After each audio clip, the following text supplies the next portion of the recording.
All right, welcome back to It's All Bad. I'm Danny. I'm Reno. I'm Keith, and we're here with Jodi. Hi, Jodi. Special guest.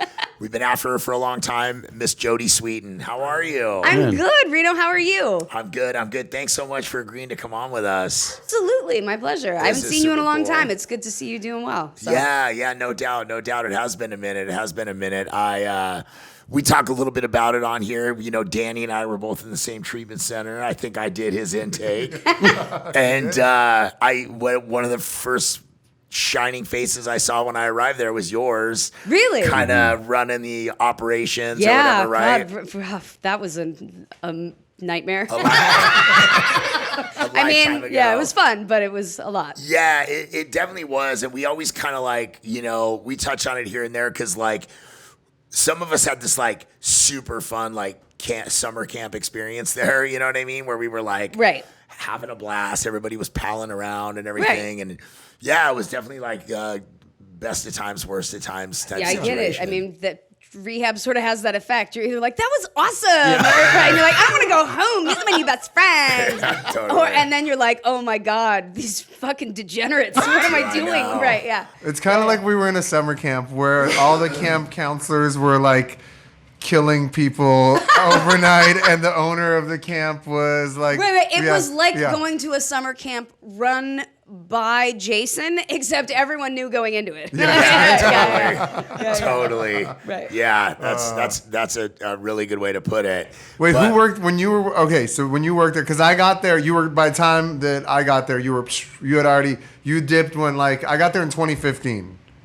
And you worked there... I dipped right around then because it was not too long before then we started doing Fuller. Yeah, that's exactly what it was. And I remember I was like super amped for you to be going back to, you know, what you love to do.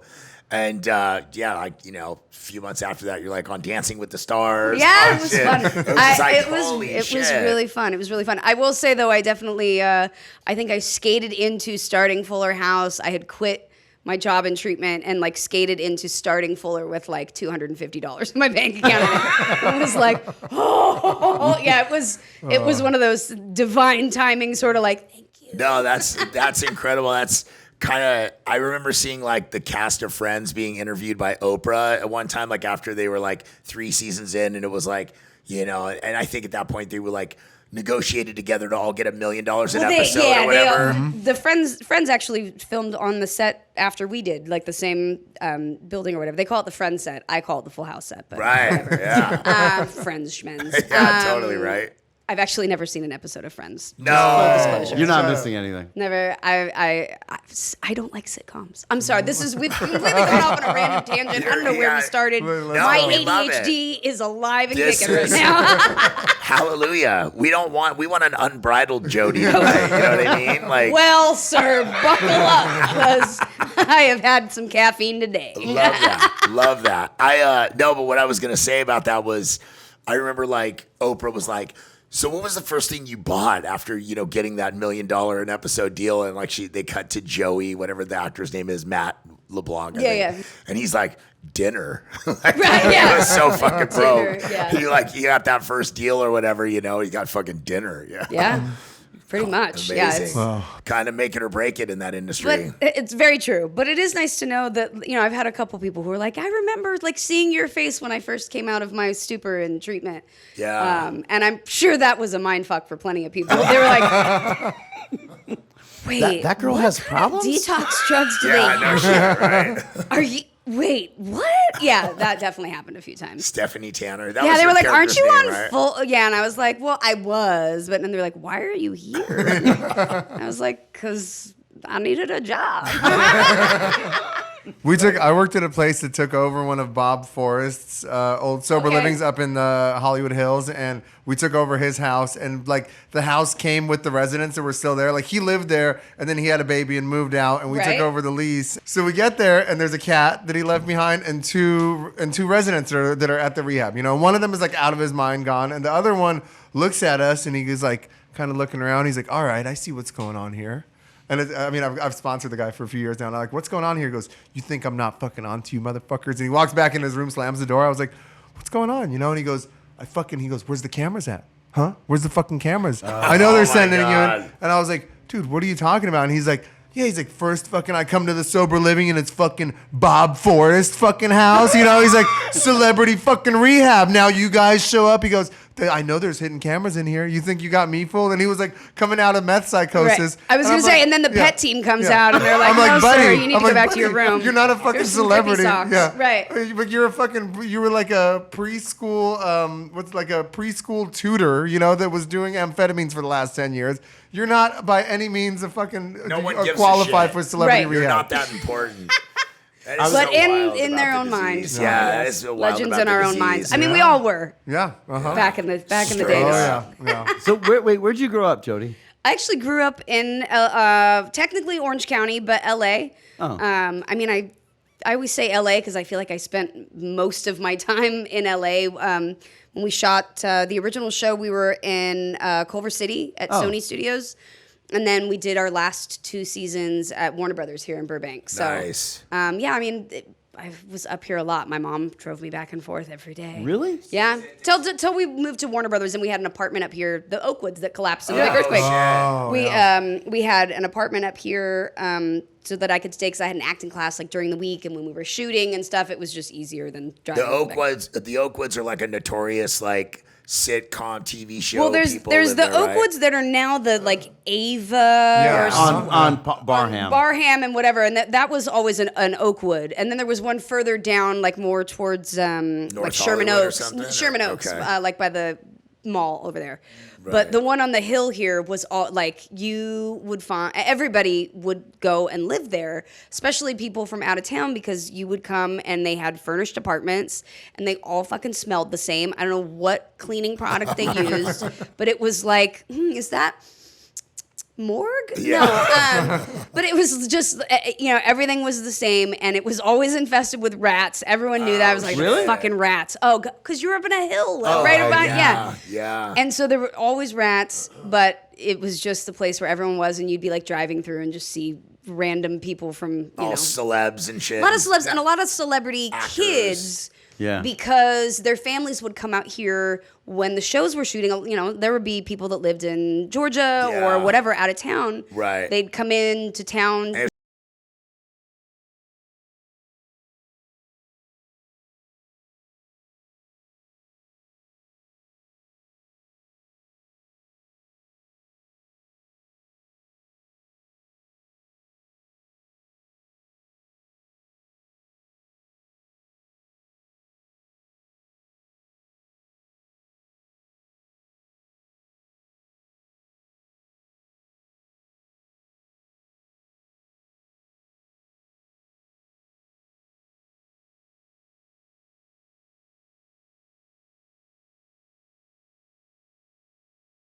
Season 2 or 3, we had a 4-day work week. So Mondays were off. I'd go to school all day. Tuesdays and Wednesdays were rehearsal day.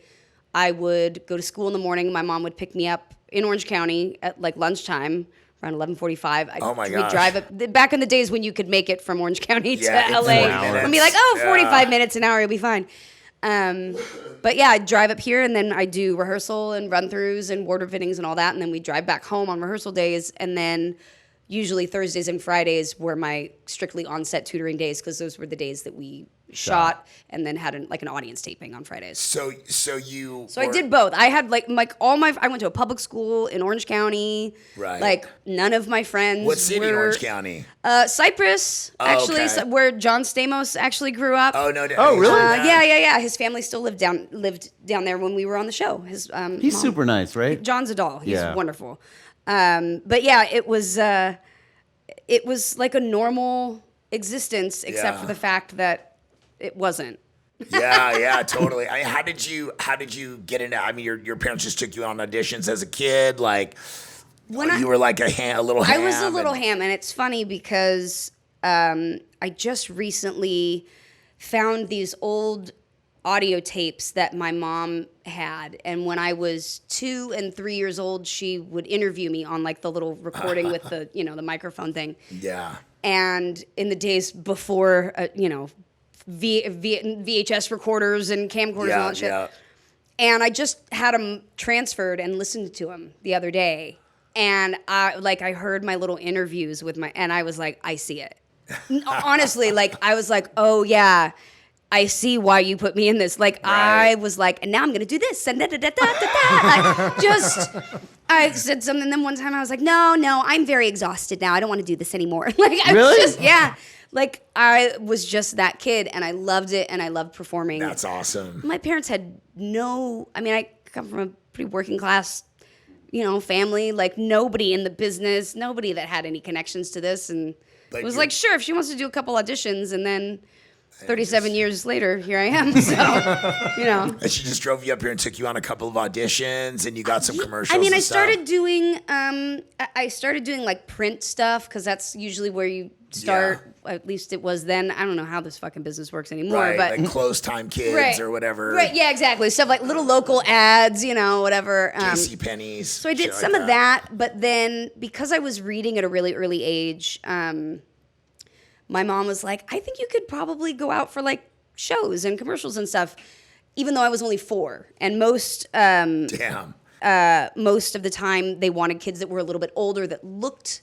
young because they could read and memorize and do all that stuff, but I could already do that. Stuff, right. Yeah. I was already there. And so my mom was like, I don't know, I think she could do it. And I met my agent and I did a little cold reading with her, and she sent me out of the room and told my mom, like, yes. And I did a bunch of commercials. And was that agent just like up here on Sunset somewhere? Or no, oh my God, Jodi Savage is the loveliest woman. She's still alive. She's like in her 90s now. She's hilarious.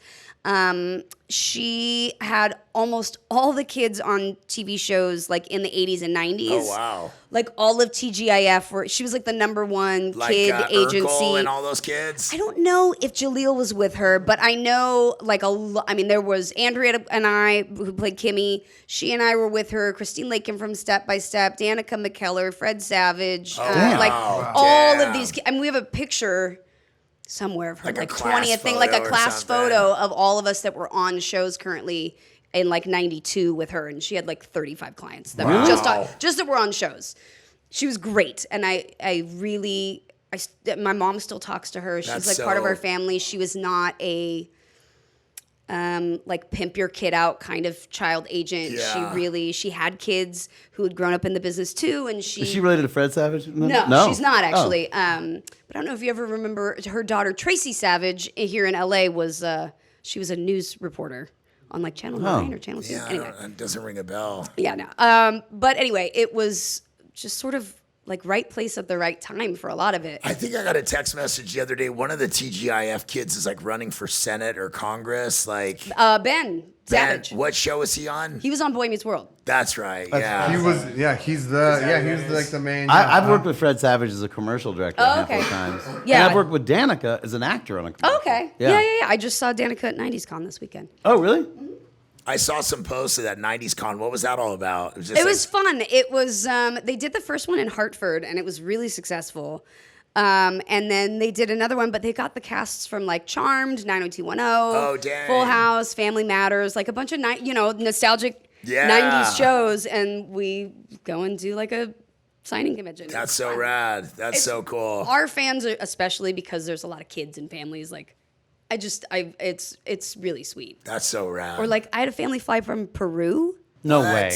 To meet me. Oh my! They were like, they were like the person who was in the States that was translating for them. Their family member was like, yeah, our daughter, she just wanted to meet you. Oh, this was our family vacation. I was like, what? That's amazing. Oh my gosh. Yeah. That's cool.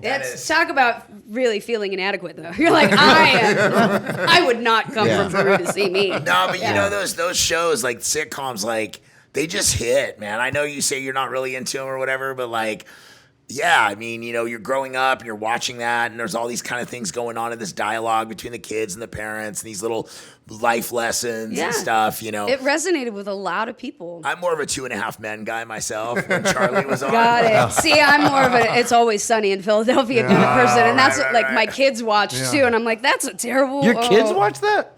They're 13 and 15, okay. but they started well before they should have. So yeah, I mean, you get to that point where you're so sick of watching kid stuff. Don't get me wrong. Like I have fun with my kids watching like Moana. How old are your girls now? They're 5.5 and 7. Oh my God.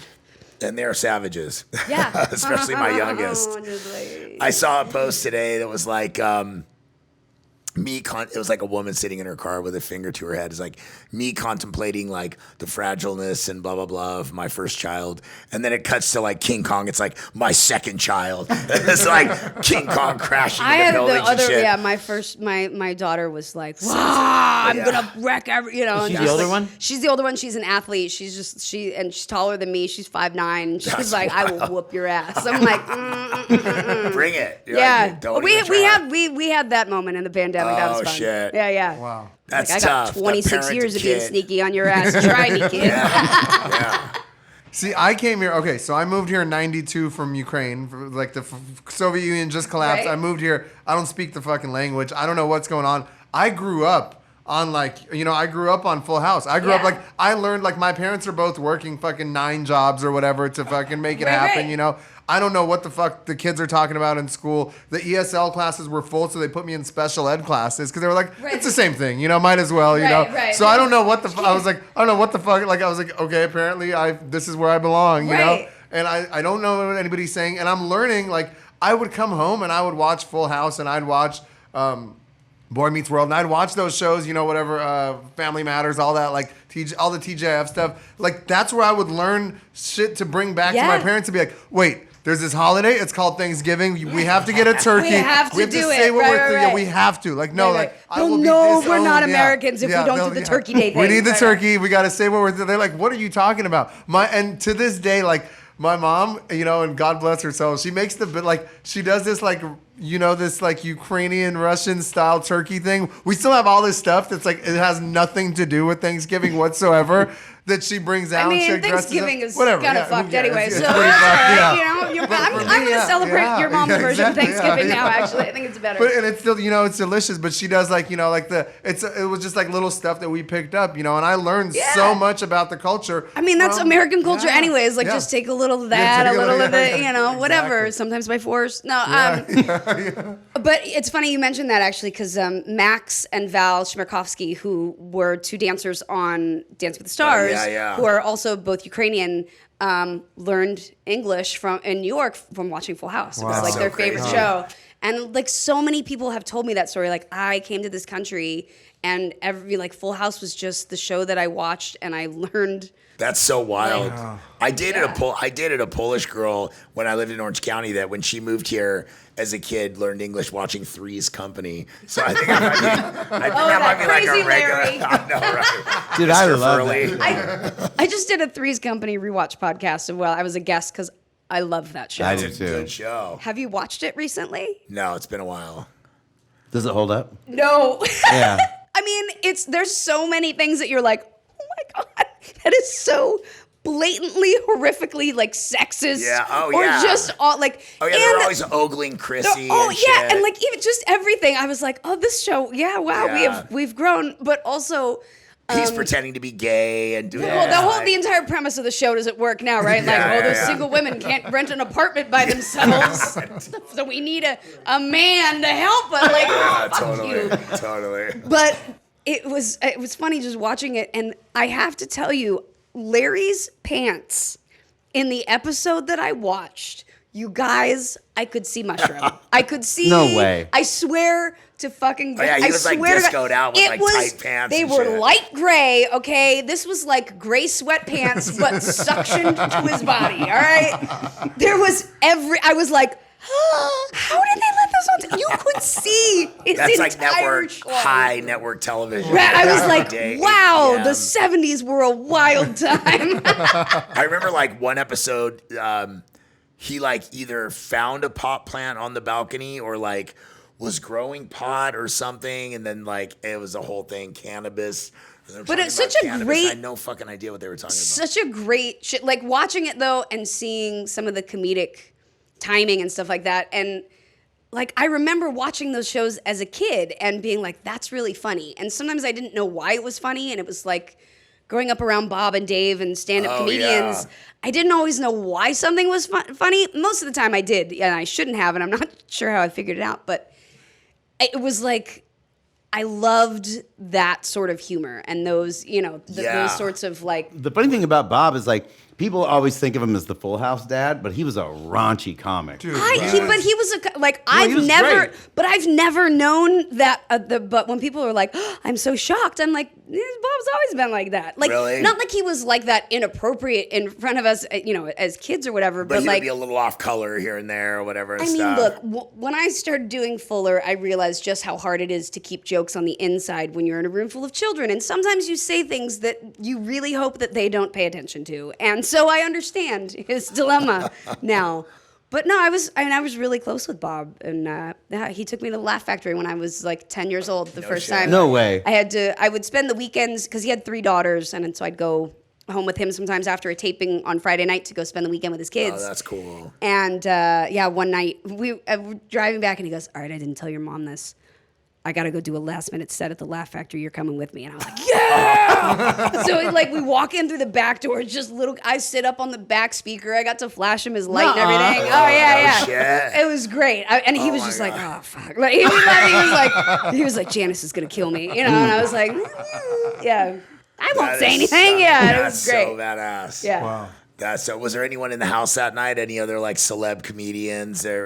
I don't remember. I was 10 years old. I didn't give a shit about That's anything else. amazing. And I'm pretty That sure is it was awesome. we came in, Bob did his tight 10 or whatever, and then it was like, and I'm out, So This tight 10. he was at that point then when he could just kind of float in. I'm going to do a set, and then leave. So Yeah, no, that's amazing. Everyone was so sad to hear about his passing. It was really tough. yeah, that was. I just wish he could have been here to have seen it, because he would have loved all of the attention. Yeah. And I say that in the best way. He was the most insecure, just one of those people that was like, I'm not really that great, but let me tell you about how great I am. You know what I mean? But I'm not. Did I say too much? Let me tell you more, And I love Bob for that. And but yeah, he was a mensch. He was a really, really wonderful human, and it was That's it was incredible. really sad. Well, what a cool experience you got to have with him. Oh yeah, Doing the shows and stuff, and just having him in your life for that time. yeah. But- Definitely shaped my sense of humor, I mean, much to my mom's disappointment. you couldn't have picked a better person for that. It's true. I mean, I literally Highly grew up around revered stand-up for- comedians, so That's dope. That's so cool. John Stamos is not aging at all. What is going on with that, huh? I mean, Greek yogurt Good does genes, fucking good wonderful genes, things. right? No, yeah, good. I mean, good genes. Straight up. No, that's cool.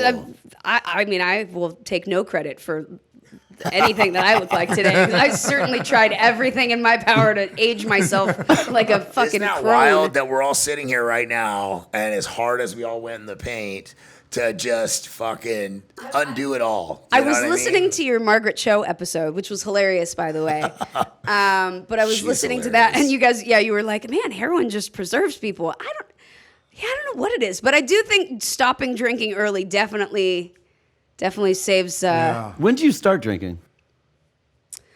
Oh God, for like 13. Oh, shit. Yeah, I was like 13, and I'll say for me now, obviously, years and years of therapy later, and just some adult, hindsight. Yeah. At 13 was when the show ended. Yeah. I went back to school full time. I was starting high school In Orange County? in Orange County. I was starting high school. I just turned 13. The show had just ended, and I was gonna be a full-time student, and had never had that experience in my life. And I look at it now, and I'm like, well, yeah, I fell apart and was looking for anything, because I realize now, I had a huge crisis of self, which we all are having at 13, 14, 15 years old. Yeah, but then it totally. was this extra layer of but then there's this character that people think that I am, and I'm not that. I don't know what I am. And then also being adopted, and well, I'm not that, but I don't know what I am. So it was I look at it now, and I'm like, yeah, I just was who am I? Who am I? Who do you want me to be? What can I do to make We're all me looking better? for validation at that age. You Right. know what I mean? And with the era that I grew up in, that Keith grew up in too, it was fucking dicey. You're out there looking for validation and attention from people who are out there partying. Well, I also doing drugs, think getting with wild. her, it's she's this on like a really big show as a kid, and like all of a sudden you're in high school and everybody's probably just like, oh, she's rich. You know what I mean? All that kind of weird shit. People. I mean, middle school was awful, but middle school is just awful anyway. Now that I have my kids that have gone through middle school, I'm like, I hate middle schoolers. I hate them all. They are vicious little fuckers. But it was a really hard time in my life, and so I think I was just looking for anything to fill that void, and also. I got diagnosed with ADHD later in life within the last couple of years. And all of a sudden, like looking back on so many things that like, I was like, I knew my brain worked differently. I knew it wasn't just this or that, like it was, my brain suddenly went from being totally stimulated and fulfilled and creative to like, and not knowing who you were. And I did not handle that well. Yeah, at all. I don't know anyone that would. Yeah, I mean that's the thing. I don't think anybody handles it, and this business doesn't prepare you for life after it. Yeah. It sells you on the idea of what it's going to take to get there, to get to the top, and to get to the thing, and then you're there. You ain't going to stay there. So then what? Then who are you? Who are you, and what do you become without all of that other shit? And that is not a question that I think you can really answer at 13. So it took a long time and a long, ugly, uncomfortable way of trying to answer those questions. And so you're in high school, you're 13, you're in ninth grade, you start to find friends that drink and smoke. Oh, yeah. Started finding friends. Like, I think even like in 8th grade, we'd like steal a beer from someone's stepdad and a Marlboro Red and go climb a tree and smoke a cigarette, And I really should have known, though, when I smoked a Marlboro Red and didn't cough the first time. That was a sign of things to come. You like ripped the filter off. Yeah, exactly. I was like, fuck it, I'm going to smoke it like a Lucky Strike. Yeah, no shit. That would come later.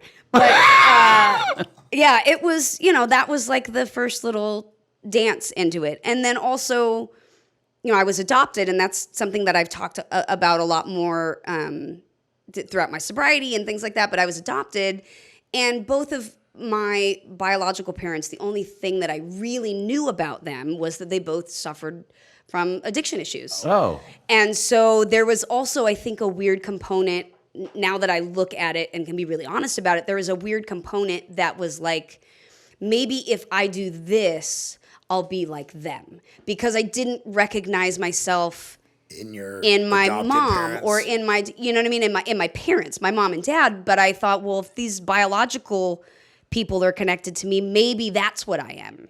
Right. And so it was this weird, like, seeking. It was this weird seeking of trying to understand what that was for them and trying to understand where I came from and what that feeling is like. Yeah. But it also was just like, grasping at straws for some sort of identity.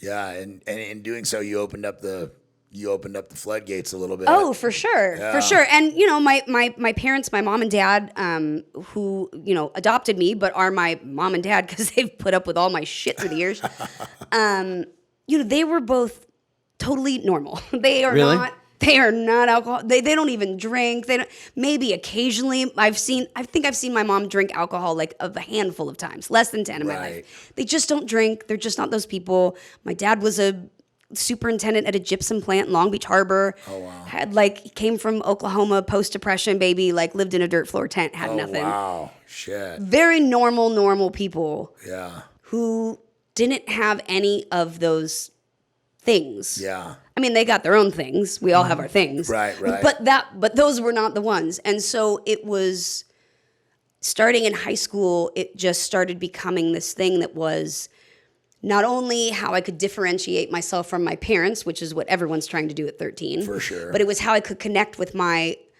biological link, that the only thing I knew was that they were alcoholics and addicts. So this makes me like them, but also fuck them.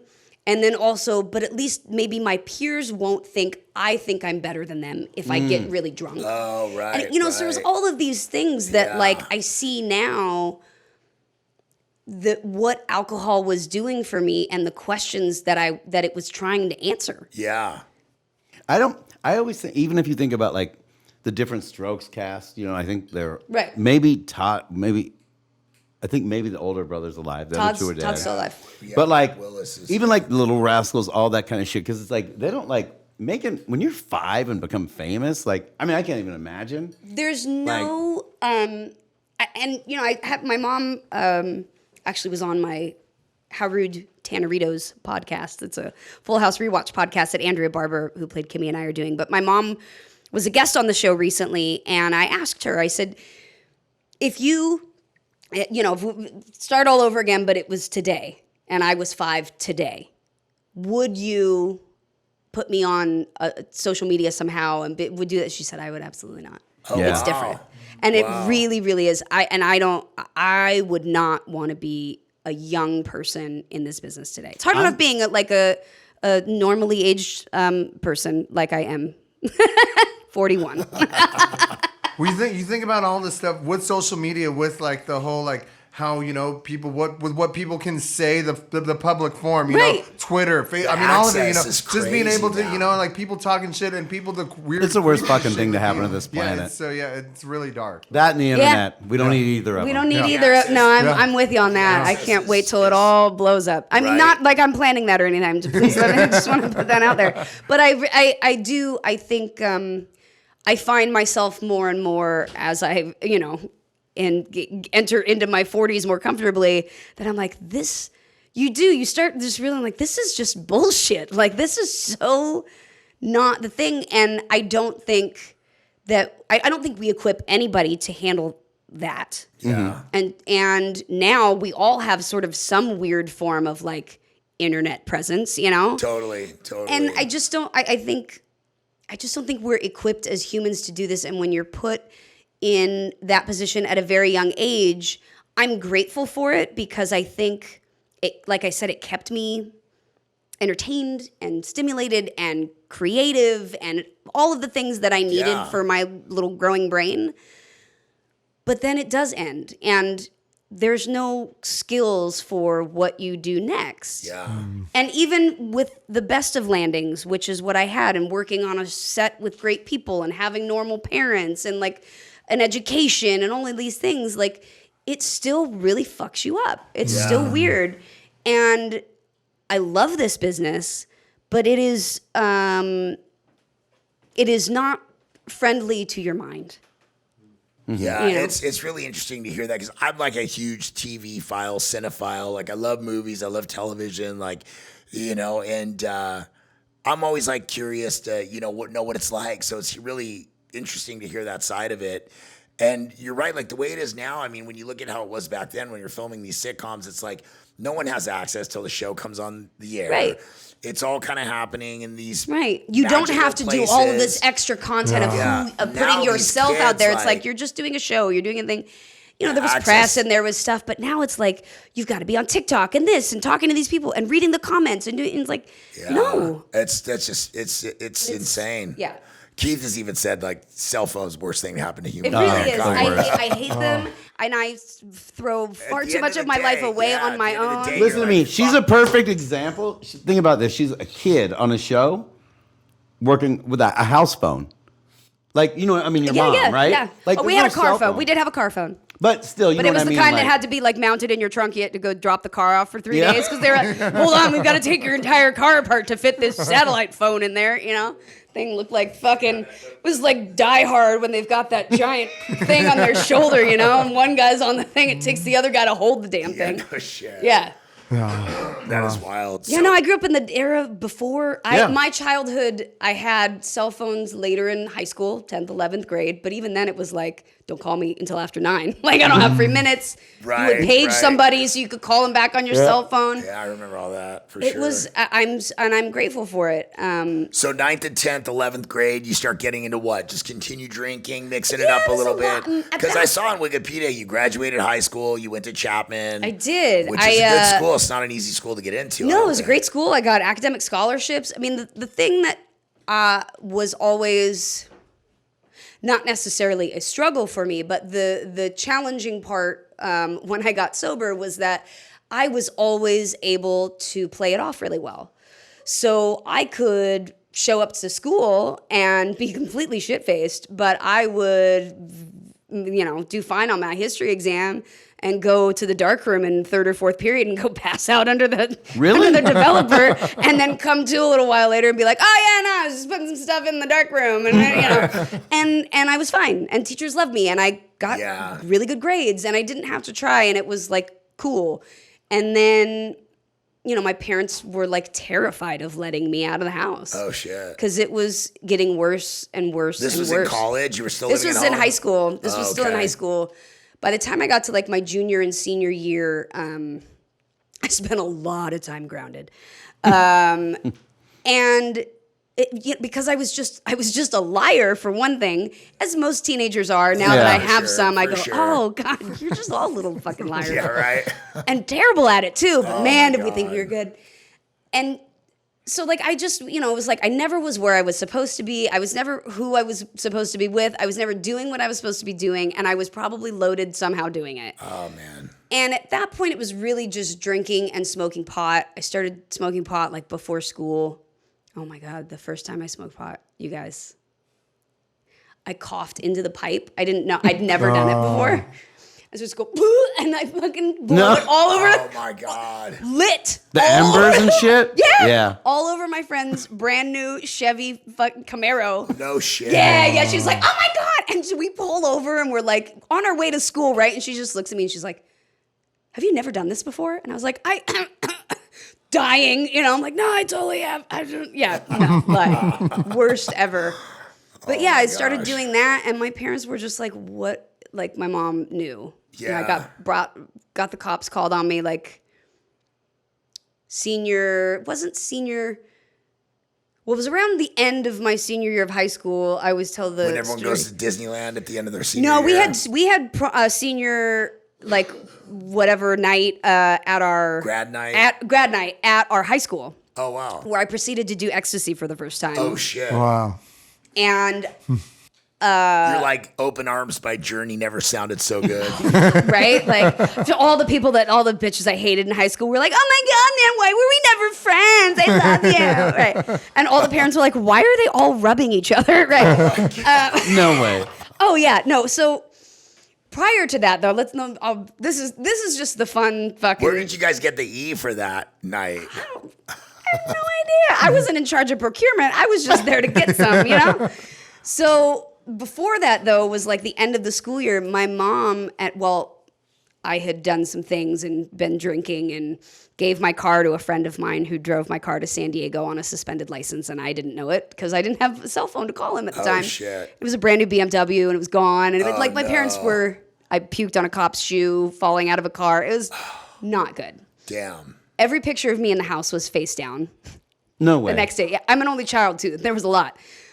Off the wall, like leaned up against my mom's like, I don't even want to see your face. No way. That's That's and amazing. you know what? Shit, I deserved Now it. you At the understand. time, I'm like, oh, that was so cruel. And now I'm like, I wouldn't want to look at me either. It was a pearl clutching moment for you at the time. She was just like, I am so angry at you.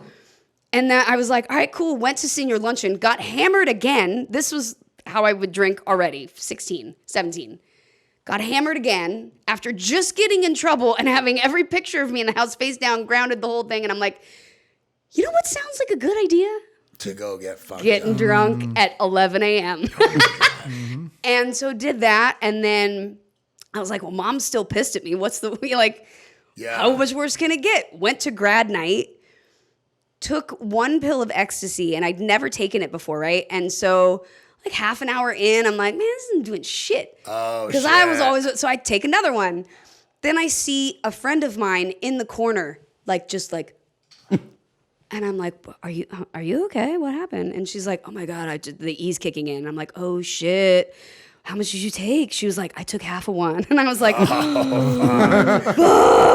Yeah.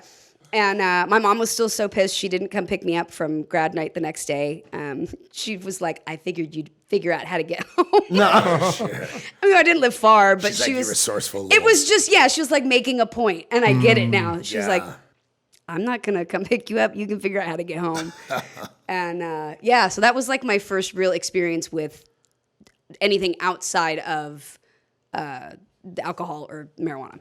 Right. Did that kick it off through college, or did you I mean, then I got to college and I proceeded to just absolutely fuck up my life to the point that I for sure thought I was going to die. And so did everybody else Were you around me. living on campus? I was living on campus. My parents, because of everything that had been going on up until that point with my illustrious drinking career, they were terrified of letting me live on campus. But I was like, you can't rob me of this normal experience. I've never had a normal time in my life, Yeah. Shut up. Right. And the Emmy Award goes right, to. and the Emmy, yeah. Meanwhile, I'm like, alcohol. I'm thinking of all the parties. Totally. Right. So I get there and move into the dorms, but the rule that my parents set up was like, okay, fine, but you're not staying there on the weekends. You live 25 minutes from home. Like, come home on weekends. You can still go back to like visit your friends or whatever, but like, I was still underage too. I was only 17 when I went to college. So I get there and they put me on the 24-hour quiet floor, which was like the study hall floor. I don't know why they did that, because that was a mistake. And I lost my fucking mind. And I did everything under the sun. I mean, I didn't go to class. Broke my ankle the third day of being on campus. Not even the third day of school. Third day of being on campus, because I was running down the stairs and like skipping every other step because I thought I was all agile and shit. And I'm not. I'm very accident prone. And I leapt a couple stairs and I leapt the entire, like just overshot the mark and landed in the lobby of my brand new dorm and just broke my ankle. Oh, shit. But I got up and walked outside. I was like, no, I'm good. Walked outside and there's a pair of crutches leaning up. No I way. shit you not, leaning up against the outside of the building. And I'm like, well, whoever needed these doesn't fucking need them anymore, because they obviously walked off and left them. I was like, well, thank you. Grabbed those crutches and went right across the street and just drank until I couldn't feel my feet anymore. Yeah. Wow. Went and got x-rayed the next day. They were like, yeah, you broke it. I was like, cool. I'm going to put it back in this Converse. And walked around. Well, I didn't walk around on it. Certainly not to class. Definitely to parties, though. And just had a broken ankle. Went home that weekend, and my leg was just purple and green and throbbing. And my mom was like, what the fuck did you do? Oh, my God. I was like, I think a little sprain, maybe. I don't know. And we went, and it was totally broken. Oh, my God. But I was working on Party of Five. I was shooting 5 episodes of Party of Five at the time. Oh, shit. And so I had to have a removable boot so that I could take it off on camera. And so I didn't want to cast anyway. So I was like, yeah, the removable thing. That's great. So then I'd just get to school and take it off. Oh, shit. And stuff it in a tennis shoe and walk around and just be so loaded that I didn't feel the bottom half of my body anyway. Yeah. Yeah. And I broke it years later. I have pins and a plate and stuff in it now, but it's never quite got back to the way it was. You had to have surgery like a couple years later or whatever? No, I had surgery for a whole other incident where I went over a small fence, again, thinking I was agile and landing really terribly and snapping my foot off sideways. I'll show me. I'll show. Yeah, I was like, I got it. Look at me, fucking cool. I've jumped plenty of fences. Yeah. The fucking fence was this high, okay? It was like 4 feet, and I just caught my foot and landed on it sideways. Shit. Ouch. Yeah. But anyway, college, I got a 0.9 GPA my first semester. No way.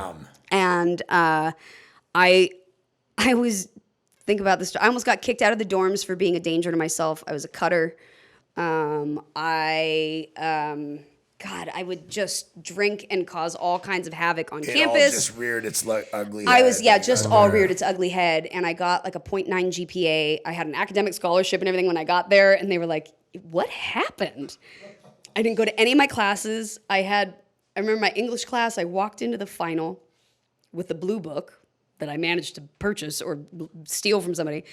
And I walked in and I was like, I haven't even been in this class all fucking time.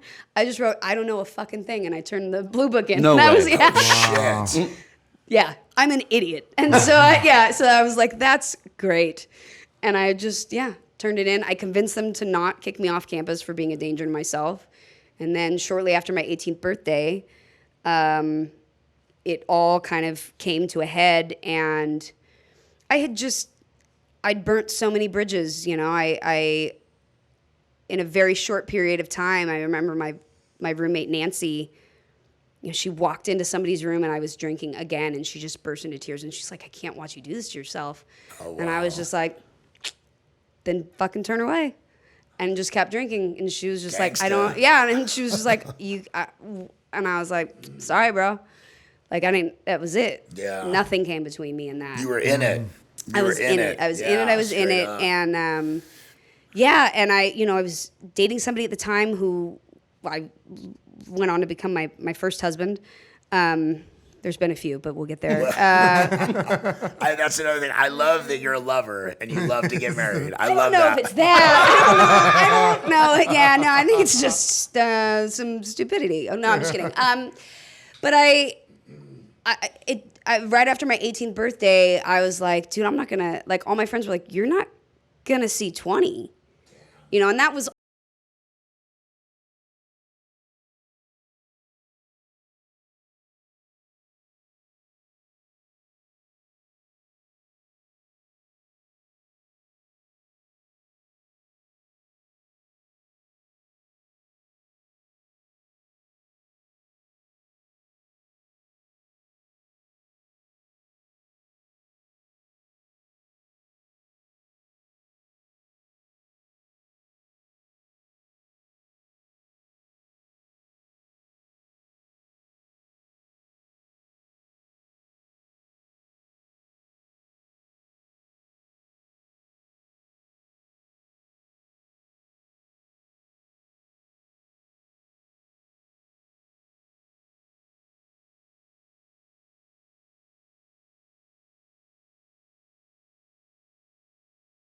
12 steps of Alcoholics Anonymous. Oh, wow. What? And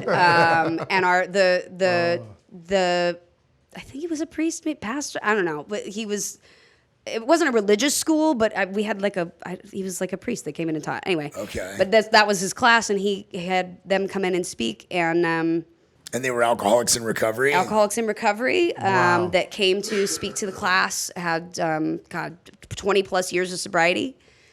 And it was a woman and her husband.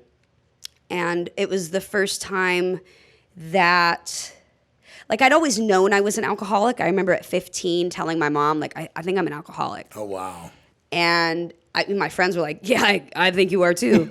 But it was the first time at, about 18 years old that I sat there and I listened to someone decades older than me with a completely different life experience who felt the same way that I did, who thought the same way that I did, Right. who made just as baffling of choices when it came to addiction as I did. Yeah. And I was like, oh my God, maybe I'm not like completely crazy or whatever. Yeah, like maybe I'm not completely alone.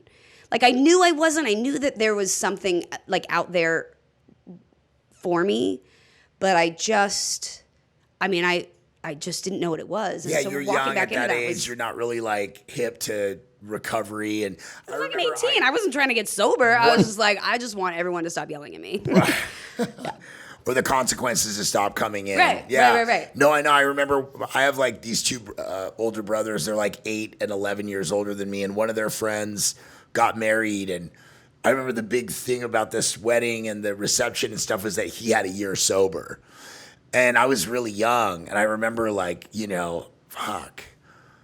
I was like, it just like struck me and it stayed with me. And I was like, everyone's partying and I'm kind of drinking. And I remember I got him alone. I'm like, how did you do that? Like, you know what I mean? Like Right. people don't ask people that say they have a year sober, how did you do that? Right. Unless you innately know inside of yourself Right. that you too need to do that. Yeah. Were You know the what I mean? tabloids writing shit about you, or were you able to avoid it? No, kinda? I didn't 'Cause you were in party Orange County. I wasn't like a Hollywood Oh, person. right, You know what I right, mean? right. Like Yeah. I lived You're in in Orange County, like everybody, and even in like all of my partying and stuff, like most of the people I used with, I want to fucking hang out with actors. We're crazy. There's, Right.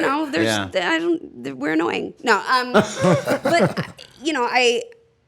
I after that class, they left at like the break or whatever, and I ran down the hall and I caught up to her and I said, excuse me, and she turned around and I was just like, I'm an alcoholic. Like just it all comes out, And, Oh my gosh. at the time, I'm like, this lady probably thinks I'm crazy. Once you've been in sobriety long enough, you're like, no, it just happens. Totally. Like the new ones find That's you the and just thing. cry. Yeah, that's a thing. But the next day I went to a meeting with her and she was my first sponsor in the program. Really? Yeah. And You're 19. I was 18. 18, okay. I was 18 and and I did white knuckled it and I you know what, that's not entirely true. I did as much work as I would be possibly capable of at 18 years old with the brain that you have at 18 and 19 and 20 and 21. And trying to understand that like 1936 verbiage in the big book. Well, it about, wasn't like, even the verbiage. you It know, wasn't it's, like, necessarily kinda the crazy. verbiage. It was like, okay, I had yet to come to the promises. I had yet to come to the idea that it was a design for living. Right. I thought it was just like, how Stop do I drinking. stop drinking? Because that was what I couldn't do. I couldn't make good decisions for myself. I just couldn't. And I had I didn't know what it was going to be. And I think now that I look back on like each time I've gotten sober and like what it has, at the time it was as deep as I could go. Yeah. Yeah. And I think you can go as deep as you can go at that moment. Yeah. No, and you know what? I had an experience like that too, where I got into a bunch of trouble and was like looking at going to prison, and like I moved to Orange County and like kind of Reno, you just always sound though like you've already done a bid, like a 10-year bid. You know what I mean? Like you're in Shawshank Redemption in the background somewhere. I know it. cracking that pipe, yeah. pulling my fucking Exactly. clothes off after you swim through all the sewer. Right. No, actually, I mean, through the help of the program and multiple rehabs and like straight fear, was able to avoid, going all the way to prison. I had a couple of stints in county jail and things like that. But I mean, one time I had like a really long stretch of recovery from my early 20s, mid 20s to early 30s, where I literally just glommed onto this buddy of mine and just like did everything he did. Right. And I was like coming from being a hardcore tweaker in the Inland Empire. Yeah. And you know what I My mean? people. And like totally just getting it Former in. tweaker. Give me a Yeah. toaster oven and I'll be busy for days. Give you a what? A toaster oven. Oh no. my God. No, I wasn't that bad of a tweaker. No, I just like organized drawers in my house completely. No, I hear you. But we've all had our moments. We've all worn a headlight at one time. You know what my thing was? I had tweaker roommates that like would steal copper wiring and shit and put it in my garage in Westchester, and then damn. be like fencing shit out of my garage. And I'd come home from like New York or something on a weekend, and I'd be loaded. I'd come back and be like, "Is that? Where'd those? I mean, like the industrial The spools, fucking spools." yeah. And I'm just like, "Fuck me, dude. Is that pot growing in my yard?" Like it was just a wild time. I used to like to go through, when I was in the early 90s, when I was doing meth, I would like, because I was always dealing it. And like, dude, my connection would always be like, please only take money. But I loved like knickknacks. I would show up at your house. I'm not kidding you. Right. And they'd be like, hey, blah, blah. I'm like, yeah, where's the junk drawer? And I was obsessed with going through people's parents' junk drawers, like finding like old pocket knives and keychains. You know what though? and You know shit. what though? Like I think also that's just kind of a very little like ADHD Yeah, neurodivergent you're trait. probably right. And now that I see it, I'm like, well, yeah. What'd you find? Like I want to know. Yeah. You know? Was it a cool pocket knife? Like what is it?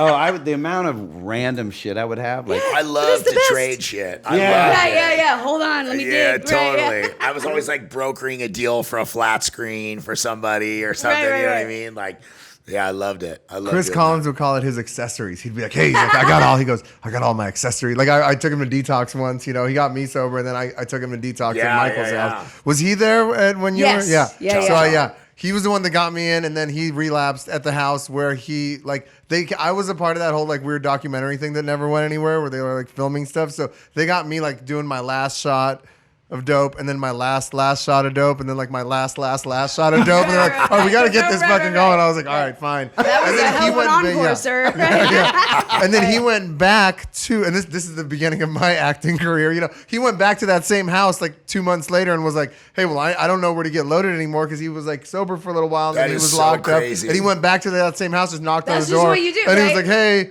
remember I came to get Danny a few No months way. ago." Yeah, and started getting loaded there. That's dude. I've Yeah. wound up in weird situations like that all the Yeah. time. I drove 8.5 hours overnight through a snowstorm in Michigan with 3 random dudes that I didn't know, whose parents owned a bar at the Men? Chicago airport. Yeah, I'm an idiot. And they're fine. We had the best time. We fucking drank the whole way there. I was going, by the way, this was years ago, to go speak about sobriety, and I had gotten my flight delayed, and I went to the bar at Chicago O'Hare and was gonna have to. They didn't have a room. I was gonna have to sleep in the airport or whatever. Damn. And I was like, I gotta go to Michigan, and they were like, "We'll drive you." I was Oh, like, shit. "Fuck yeah!"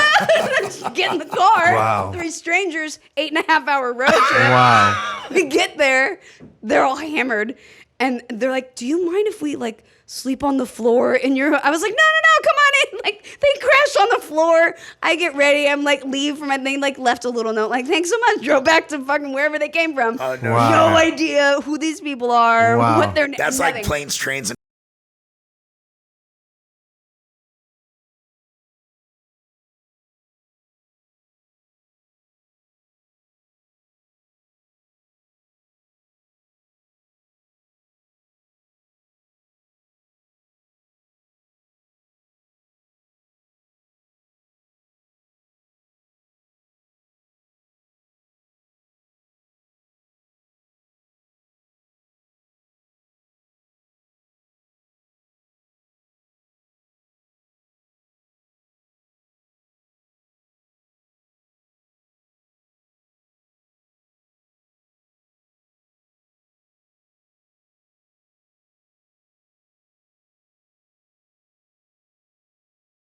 Which is always bad, and usually involves driving a long distance somewhere or getting onto an airplane.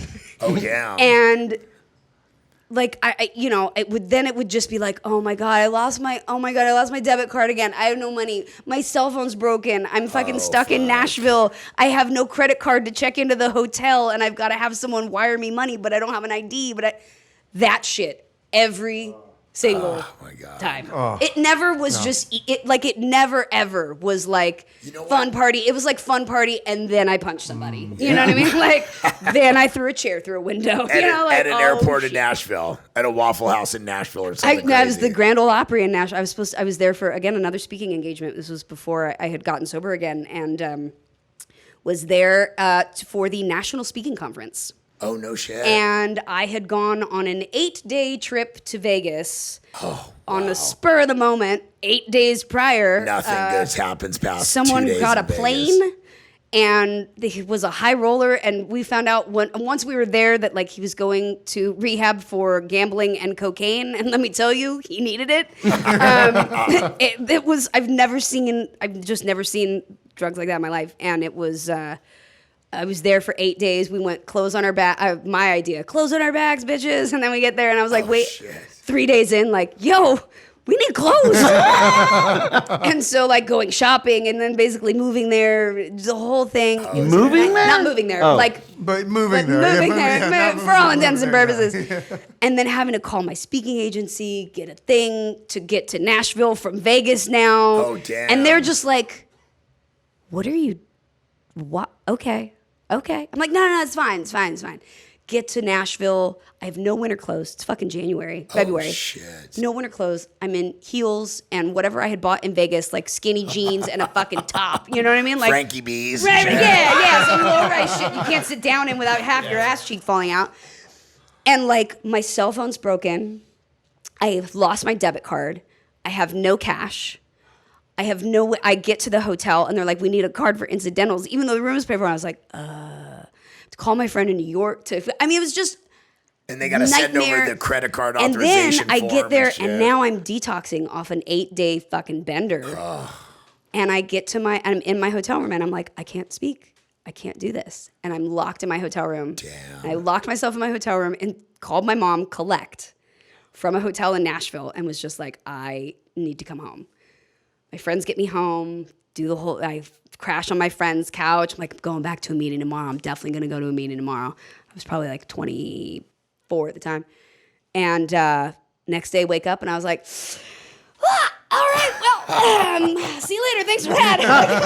And just back at it. You know what I mean? Like, that was the insanity of it. You get like a couple mini Snickers bars in you, and you're like, yeah, like half a chocolate chip cookie. I'll be good to, like some chocolate milk. I'll be good to go for that week. And I laugh about it now, but I laugh about it now because that's how I deal with trauma. But I laugh about it because it's possible to walk through all of that, as we all know, and like come to the other side of it and get your shit together and be okay and still be a little fucked up and a little and be able to laugh about it and find the other people that get it, that relate to you, that understand. Right. Share that same experience. No. Right. And I laugh about it because when I got sober when I was the first time when I was like 18 or 19, I was in an Orange County Alano club. It was a bunch of crispy ass old timers. They had the mugs hanging on the thing. Like, it was like some old school. The thing that eats the smoke for the cigarettes. Oh yeah. It was. I'm pretty sure they had just stopped smoking in the room. Right. And it was like it wasn't necessarily fun sobriety like we see today. Not like LA. Not like LA sobriety. And I think also just sobriety in general has changed so much. Like, the face of it has changed. It's not like, I'm sober now. Like, it's like you can still be ridiculous and have fun and totally do everything except, sacrifice a goat in your hotel room, which I've never done. I'm just going to be very clear. That's one thing I haven't done. But, I love to laugh at all of the shit I've been through because I'm still here to talk about it. Yeah. For sure. You have to have a sense of humor around a lot of it. I mean, in the beginning, I used to, fucking fall over howling about like some of the super intense shit that the more healed I got, and especially having little girls, right. I look back on a lot of that stuff and I'm like, a lot of that stuff was pretty fucking traumatic. You know what I mean? But I'm at the other side of it now where I'm like, kind of have the mindset that you just described, where it's like, like it says, we don't regret the past nor wish to shut the door on it. Right. I do wish to shut the door on a lot of it. For sure. Shut it, lock it, slam it, bolt that shit. 100%, and put toilet paper in the peephole. Right. Can't see in. Right. But because they're watching you. They're watching you right now. Totally. I saw me. They're in the closet. I saw a meme the other day. It wasn't even a meme. It was a screenshot of some guy's Facebook post, and it was like, just chill with the homies. And he was in like a Motel 6 motel room, two like cholo dudes. One's looking out the curtains, and the other one's looking out the people. Right. There's the air conditioning unit. And dude clearly took this picture from like back by the bathroom. He's like, just chilling with the homies. Right. You're like, oh, it's going great. We're having a great time here. Yeah. So funny, man. But I think we talk about it a lot. Like, that's the key to staying sober is being, and she's like us, like, you're laughing about it. Like, yeah. Because I we're not a glum lot, Right. And but a lot of people can't get past, they're so ashamed and shit, and they can't, that's when a lot of those people don't stay sober. You know what I mean? That's what just, working with somebody and talking about that stuff, because I mean, it's so funny, especially with guys, you start talking about that stuff that you thought you were the only one on the planet that did, every other fucking dude in AA has acted like a weirdo, maniac, sicko like that. And I'm sure whatever version of that exists for women, you know what I mean? It's sure. like, I look. slept with that troll fucking dude with one eye and a hunch on his back, I feel like that. There's a lot of people that do that, when they come into sobriety. There's not too much of a difference from your first year of sobriety with the last 6 months that you're using, except for that you're sober through it, but you still make real fucking questionable decisions. You can't blame it on the Right, fact that you're. I wasn't. I remember it now. You can't blame it. You can blame it on gabapentin or what. Right? Yeah, exactly. Yeah. But no, but I mean, just simply summarized, it's just like such a fucking cool thing that we're all here to talk about it. I mean, nowadays it's so crazy out there, so absolutely crazy. I mean, I was in a meeting the other night. And the whole row in front of me were these guys from this biker gang. I'm not going to say the name, obviously, but Yeah, you should. You should call them out by name, you know? and a couple of them got up and talked about having some time and having recently relapsed and just losing their minds, you know, because it's not the old days. The shit out there is like complete poison, you know? It's like, and they're just so grateful to have made it back, you know? Yeah, it's you know, having 13 and 15-year-old daughters, and I do a project called Awkward Conversations, and I just posted some of the stuff up today on my Instagram. But it's called Awkward Conversations, and we've done it in conjunction with the Elks DAP project, which is their like drug abuse prevention project. Okay. And it's, you know, the one thing that I said when going into it, because they approached me about, you know, kind of being a voice and a host for it, was I was like, yes, as long as we're not doing the like just say no bullshit, Straight like let's up. have real Yeah. conversations. And we have an amazing clinician who is a social worker from Boston Children's Hospital, and we have real awkward conversations. But we, you know, one of the things that we did in this round of episodes was we had several parents of kids who had overdosed on fentanyl. Oh, and my God. Just can't even you know, imagine. and one of the kids had never wasn't an addict. Yeah. He'd had back surgery. He went back up to his dorm in UC Santa Cruz after being gone over Christmas break and had like a minor back surgery. Didn't want to take the pills with him. Got up there, his back was hurting. His friend's like, "Yo, you can buy like whatever on online." Found a spot to buy it, bought it online. Done. That was it. Oh my God. And you know, and it's Oh my gosh. it's not. It's unimaginable. It really man. is. It really, and I don't. It really has the landscape of addiction these days is so much more terrifying. That, you know, it was always scary, and you know, people like us took it to the extremes where it was terrifying. For sure. But people, you never. It was you didn't. I don't know. You just didn't hear about people dying and like that. Weren't getting loaded all the time. people You weren't deliberately putting fucking poison Right. in every single drug that's out there. Like it's absolutely fucking insane, and it terrifies me too because like I have little girls, you have little girls. Like, what do you say? Like, I was just talking about it with my wife the other night, and I was like, you know, I mean, they have to know that their dad's an addict, Right. and that if they let that girl out of the cage, it could be real bad. You know what I mean? But like, how do you say that, but then also say, but don't try anything because everything's poison, you know?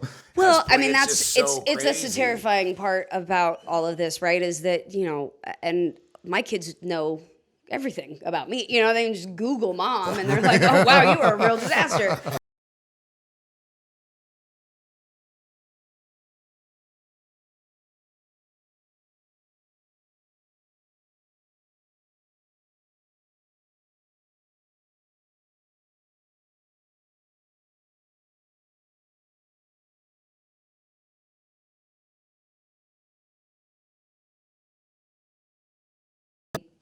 You know, oops, sorry. No, that's still shit that they, you know, lie about, and when they're 13 and 15, but they do know that, like, and they come to me and they're like, oh, my friend, you know, was like smoking pot, or this friend was like taking pills with me. And I've told them, I'm like, if anything ever happens in this house, come find me. I have Narcan. Yeah. That's always the first, you know, Straight is up. like, and you know, when my kids are older, I will sure as shit put some of it in their car. Yeah, straight up. No, Danny works a lot with. You have two girls? Oh, I thought you had a boy and a Yeah, girl. no, 13 and 15, Zoe and B. We did a Narcan training for the kids and family members at Bernstein High after that Yep. girl, you know, like literally like weeks after that happened, like went and like did a Narcan and handed out, Because you know? Narcan at most LAUSD schools, they had a no tolerance program for it. Yeah, So you couldn't before carry, that, yeah. You could not have Narcan on campus. If you had it, it would be confiscated. So even if you had it and you used it, you'd still get in trouble. Yeah. So crazy. Which is stupid. Right. insane. And it literally takes a 15-year-old cheerleader dying in a Right. school bathroom Right. from an overdose for LAUSD to be like, you know what, we're gonna we do should have some Narcan hey, on we're gonna here, have right. Narcan in all our LAUSD high school, and then like they give themselves a pat on the back for doing this thing when like they were literally like kids were getting suspended, which we Right. you know, for bringing Narcan. And you know, it's interesting too, even the conversation about naltrexone and Narcan and all that stuff. When I tell people, I'm like, yeah, no, I'll keep some in my car and I have some in like my bag when I'm out, like if I'm doing I was going to say street work, but then that's not what I meant. Street work on Doing Facebook. street work, yeah. No, when I'm out, like, any like mutual aid I'm assisting or anything like that, like you just always have it. yeah. And I never in a million years thought that like, oh, I just carry some, Narcan. Yeah. Because I just see people all the time. Like I'll roll by somebody and be like, are you cool, man? I'm just resting. I'm like, I bet you are. Yeah, you're resting, yeah. Standing 3/4 of the way up, sir. Like, We had a guy at a meeting we go to OD in the bathroom. yeah. And they Narcaned him 6 times or something. Yeah. Yeah. I mean, he's alive, but like. No, I walked into Cafe Tropical the other morning. It was like 7 a.m. on a Sunday. And I stepped over this guy and I'm like, fuck, dude, are you okay? And I went inside. I'm like, I don't know if that dude's okay. And the woman behind the counter was like, I just don't know. At what point am I supposed to go out there? And I'm like, I just went back out there. Dude's phone was over here. He was like, and he was having a little fentanyl nap. But, it's fucked up. It's a crisis. I'm an optimist. I think people talking like this, getting together like this, getting into action, that the tide will be turned.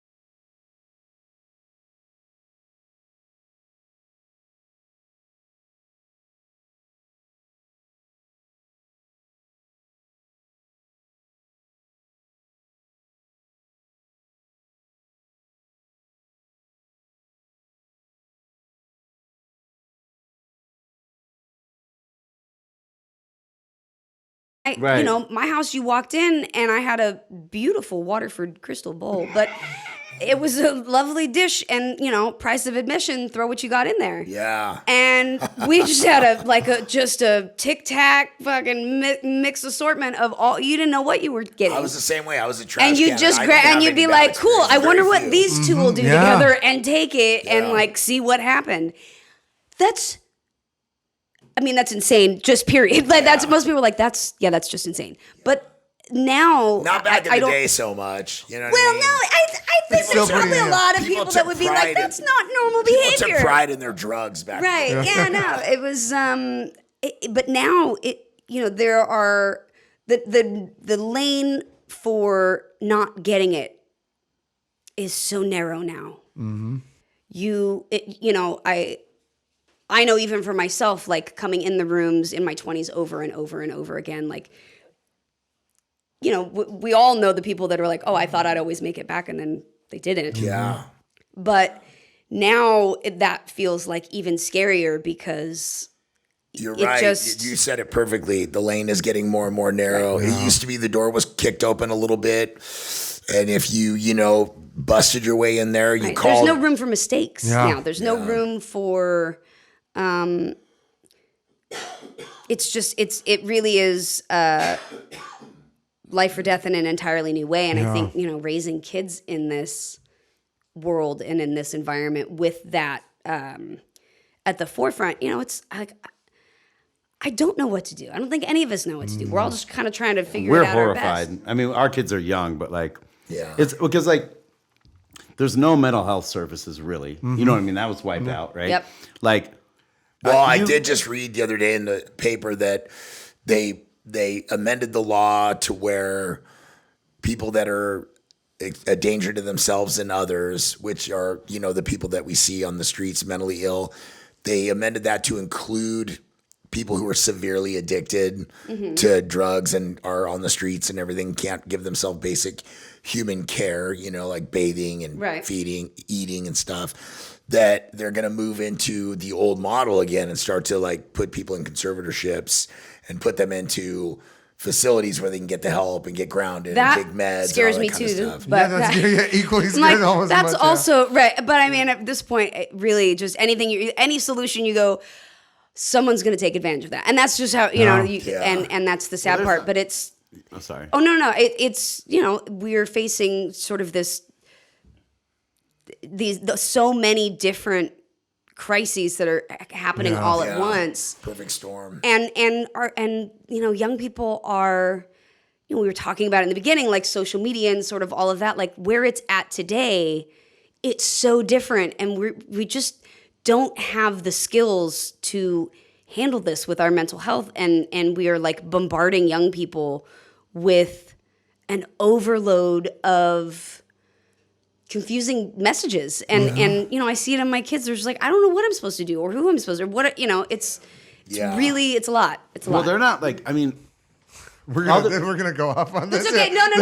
This is great. No, I love it. Let's ping Me pong. too. I'm Yeah. all over the place. no, it's you can safely, if it's not a violent crime, it's not against the law here anymore, right? We can agree on that. In California. For the most part. Even if it is a violent crime, apparently it's not. I mean, yeah, right. but if I sell Jody a pound of fentanyl and get arrested, I'll be out tomorrow, without a doubt. If I pound? I don't know about it. Yeah, I don't know. Pound, you might pound of do. fentanyl. Pound, they it's might- not a violent crime. Well, it's true. Cite and release, all of it. Wow. They're just going to Yeah. ask you, where'd LA. you get that pound? I got Excuse me, Reno. I sir. got We know you Reno, didn't just happen upon that pound of fentanyl. Yeah, but if you talk to LA, like those set cops we have and stuff, every time I talk to any of them, they're like, yeah, well, it's not worth arresting anybody because they just come after us. You know what I Well, mean? my first husband was a cop, who I was married to while I was getting really, really high, and he didn't know. That again, back to the like, it was I was good at pulling things off. I was married to a cop and had been sober when we got married, and then He was an Orange County cop? LAPD. Oh, damn. And he worked in South Central his first year. Oh, wow. And it was, it was interesting, and it gave me a lot of insight. And again, the mental state that I was in at that point, like, it was a weird, it was like being these two people of like going out and getting loaded and doing all this really fucking wild stuff all night while he's at work, and then coming back and being like, I'm asleep, shit. 6 a.m. Like, and then Pretending to be asleep. Doing and then sheet- he'd sheet finally fall karate? asleep after his night shift, and I'd be like, okay, now I can get up and just go get high in the fucking in the middle of the living room again. Oh, shit. And it was like living like that for a little over 2 years. Oh, damn. But it did give me so much insight into kind of, for better or worse, What it's like to be a police officer, what they go through. Well, it's not even that as much. I have my opinions there, but this is outside issues. I think like knowing now what would have worked. That's the hard thing is we all know as addicts, like there's just, until it's gonna click, I can't beat the shit out of you. I can't throw you in jail. I can't and that's why our families like lose their minds. That's why because it's like, what do I have to do? I mean, I undid so many hookups that people just like, come in, take that room, like fucking, you can use this car to go to meetings, like, Right. you know what I mean? And I would just eventually like, it's too easy.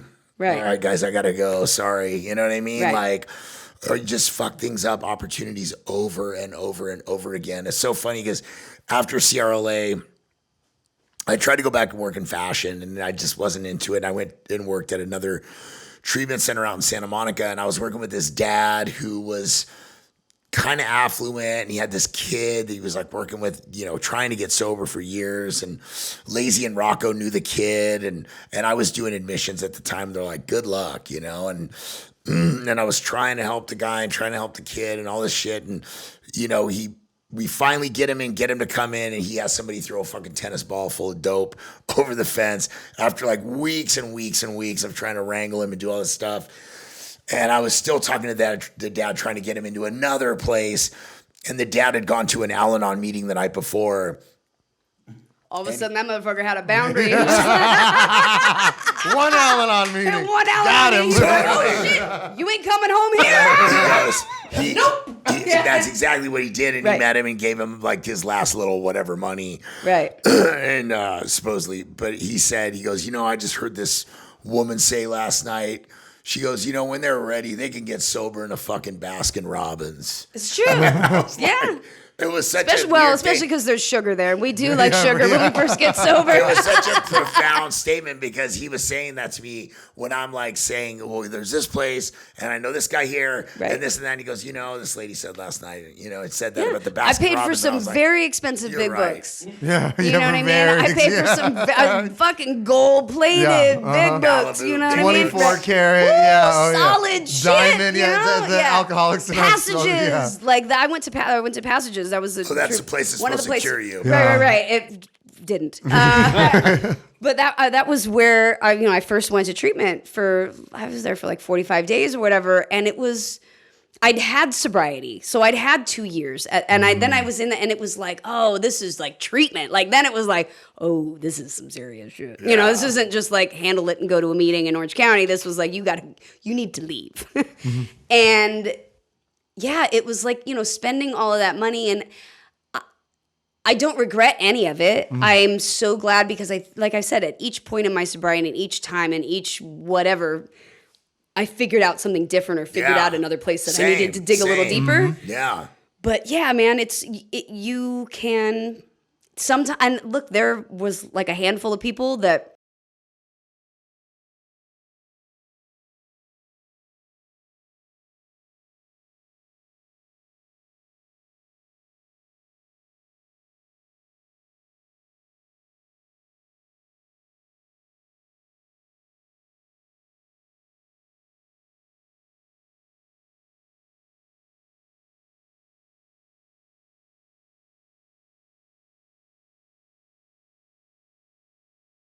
are in, you find some meth and a broken light bulb, and then that's just it. Yeah, we got our room packed up real quick though. Shit was in there like Tetris, and we came back, and I was like, "Don't say anything." And the second she walked in, she just folded. I was like, "Damn it." Damn. Yeah. And did they start where they were like, well, just so you know, we got a bed and detox. No, because I was still in sober living at the time, and I was coming back, and so here's actually, fuck it, what do I owe anymore? They wanted to train me to do intakes, and so they had recorded some of the intake calls, and I had the tapes. And let me tell you, real quickly, they were like, "We need those back," and I was like, "I don't." And I, of course, me, the fucked up person at the time, was like, "What could I do? Why do they want the tapes back so bad?" Yeah. I gave back was not a thing, but like, again, sort of that mentality that's also in treatment, which is just the money aspect of it. You know what I mean? And it's incredibly helpful. I got some great stuff out of it, but I also know you can get sober in a Baskin Robbins or in a meeting house or in a whatever, like in a county funded daytime IOP. Yeah, like you can if you're finally done, you're finally done. Straight up. And it doesn't there's not going to be, there's not a magic like wand that when that thing is going to when you're going to be done. Yeah, no, absolutely. So real quick then, so you're married to this police officer. You guys have a little girl? No. That was my first husband. He and I did not have kids. We split while I was in treatment, obviously. And at Promises. Passages. Yes, at Passages. Passages was a high ticket place too. It was like fucking $90K for 30 days or something. It was very expensive. And Chris Prentice would tell the story about the rock that hit him on the head and that he got the idea for Passages. And strangely, that rock got bigger every time he told the story. But I was married to him for a while, and then I left sober living, and I was like, fuck you guys, I'm out. And I was just like, let's do it. And I've had no intention of, well, mashed on the gas. I mashed on the gas real hard. And at the time, I went to Passages. Somebody who either worked there or was there, whatever, had sold the story that I was in treatment. Oh shit! And that was how it came out. Was that I was in treatment at Passages and blah blah blah. Inquirer or some shit. Yeah, some right? fucking whatever. Inquirer star, Scumbag whatever. shit. Yeah. And so I was like, all right. So that was, my secret was kind of out. And then I got approached about doing the speaking engagements. I had 60 days, 90 days. I was not, but I was like, okay. Thinking I can pull it together, and I could, and I was doing great for a while, and then I relapsed, and then I was like, well, I still got to make money, Yeah, and I could still pull those together, and I could, and would just, I'd go and do them loaded, and people would be like, that was the best speech ever, and I was like, thanks, I'm not gonna remember it tomorrow, but that eats at you, man, that fucking eats at you. You sit in a hotel room at night when you've just told a crowd of 800 people like your journey and that like how painful it was and all of these awful things, and you're like, and I'm so glad I'm getting my life together now, and then you walk off stage and you're like, I'm a fucking liar. Oh man. It was really rough, and it was self-inflicted, but it was not an easy period of my life. And at that point around 25, I was just like, I think I'm done. Like, I'm just going to party till I'm dead. Yeah. I didn't plan on seeing 30. Most of my friends were like, yeah, that's probably a pretty wise estimate. Checks out. My parents had kind of been like, we're just like, that was it. We're just kind of done with you. We love you, but don't come down here. We've all been there. Right. Yeah. And, and then I got married a second time. And that was the daughter of my older the father of my older daughter. But he and I met over a bottle of Jack Daniels at like 9 a.m. in Las Vegas on Memorial Day weekend. You know what I mean? And I was just happy because somebody wasn't bitching at me because I was drinking at 9 a.m. Yeah. And now he was not quite as crazy as he was like, oh yeah, Memorial Day weekend. I'm like, bitch, this is a Tuesday. Welcome. And that didn't last. That was like 14 months from the time we met, got married, had a kid, and got divorced. It was like No 14 way. months. Yeah. I was trying to get sober again after I'd had my older daughter and was really struggling. But I will say that point in my life was a huge wake-up call for me. Yeah. Because my entire life I'd had this resentment against my biological mom. And it wasn't even a resentment necessarily against her. It was why am I not enough? Why was I like, how could you just like, right. And I had some fairly traumatic stuff as an infant go on and wound up in the hospital and things like that. And so, it was just all this questioning of like, what's wrong with me? Yeah. And then suddenly I had my daughter and I couldn't figure out how to stop drinking. Oh man. Yeah. And it had nothing to do with her. Yeah. And all of a sudden I had this immense understanding and compassion for where my biological mom had been at that point. And I went, oh shit. None of that was about me. I've held on to this for 26 fucking years and tried to be or tried to not be or to whatever this idea of this person because of something that I thought that they had done. And then all of a sudden I was in very much the same position and I couldn't stop. And I knew it wasn't for lack of love. I knew it wasn't for that I'm a terrible person. I knew it was, all these things. I knew it was just because I was a fucking alcoholic and I could not. If the choice was there, I was choosing to drink. Yeah. And what a realization. It was a huge realization and a really big turning point in my sobriety, because I was never a person that held on to like resentments. Like it wasn't when I had the force. I was like, I don't know. I'm like, I let shit go pretty much. Like most of the time, if there's an argument, I probably I had no problem in being like, I see my part and all this kind of stuff. Right. But I had those resentments against self and those, those unhealed wounds and things that you really can't possibly understand until you get a little life experience, you know? And even now, like now having 13 and 15-year-old daughters, God, I'm finding forgiveness for my mom. I'm going to need that playbook. You know what I mean? No, you don't want mine. It's terrible. Bad plays, real bad plays. Everything goes to shit. We've lost many a game. We're playing with our third string. No. But, you know, I now having teenage daughters, you know, those years of holding on to when your mom called you a name or like threw something across the room because she was pissed or said whatever. And those things that you just, I can't believe my mother would say that, you know? And then you have kids and you throw a fucking phone across the room and you're like, I just called my mom today and I go, I'm so sorry. I'm so sorry. I get it now. Like, and all of these life experiences and these things, like, and as you move through sobriety, like, they're not necessarily things that you have to experience for yourself, but you suddenly start to find sort of this grace and this understanding. And I think that's like such the emotional sobriety part of all of this is not just the work you've done on yourself, but it's like, how quickly can I just let this go? How quickly do I need to see that this is not mine? You know? Yeah, I feel you on that. Absolutely. The grace, you said grace, and just showing up for them, for other people, like for my wife. And, you know, it's hard. So often was like, what am I getting out of this whole experience? Right. Like, what about me? Not like, kind of more like that. Not so much like, what am I getting out of it? But like, you know, you just fucking bust ass for these kids and your family all day. Yeah, they're not. You just had, like, sometimes I just, you know, in the earlier years, it was like, fuck, this is tough. Wait till they're like 13 or 15 and they go, fuck you. And then you're like, and you're like, I have to go pay for you to go do something right now. Get in the car, you know? And you're like, I hate you and I can't not throw you out of the car right now.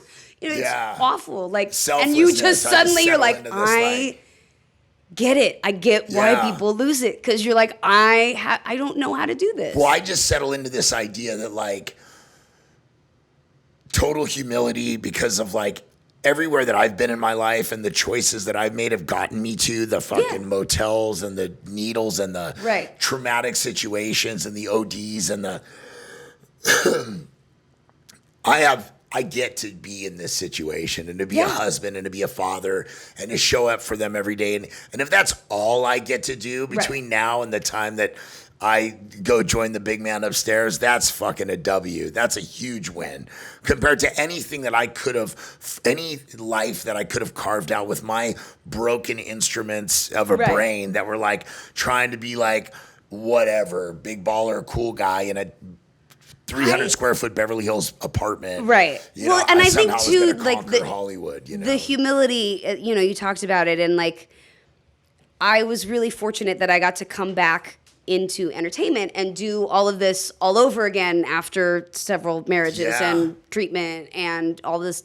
But then I went and I was working in treatment. I was like, all right, well, I need a fucking job and something's got to pay the bills. You got to CRLA before these guys, right? Yeah. And I had worked at another place before that. Oh.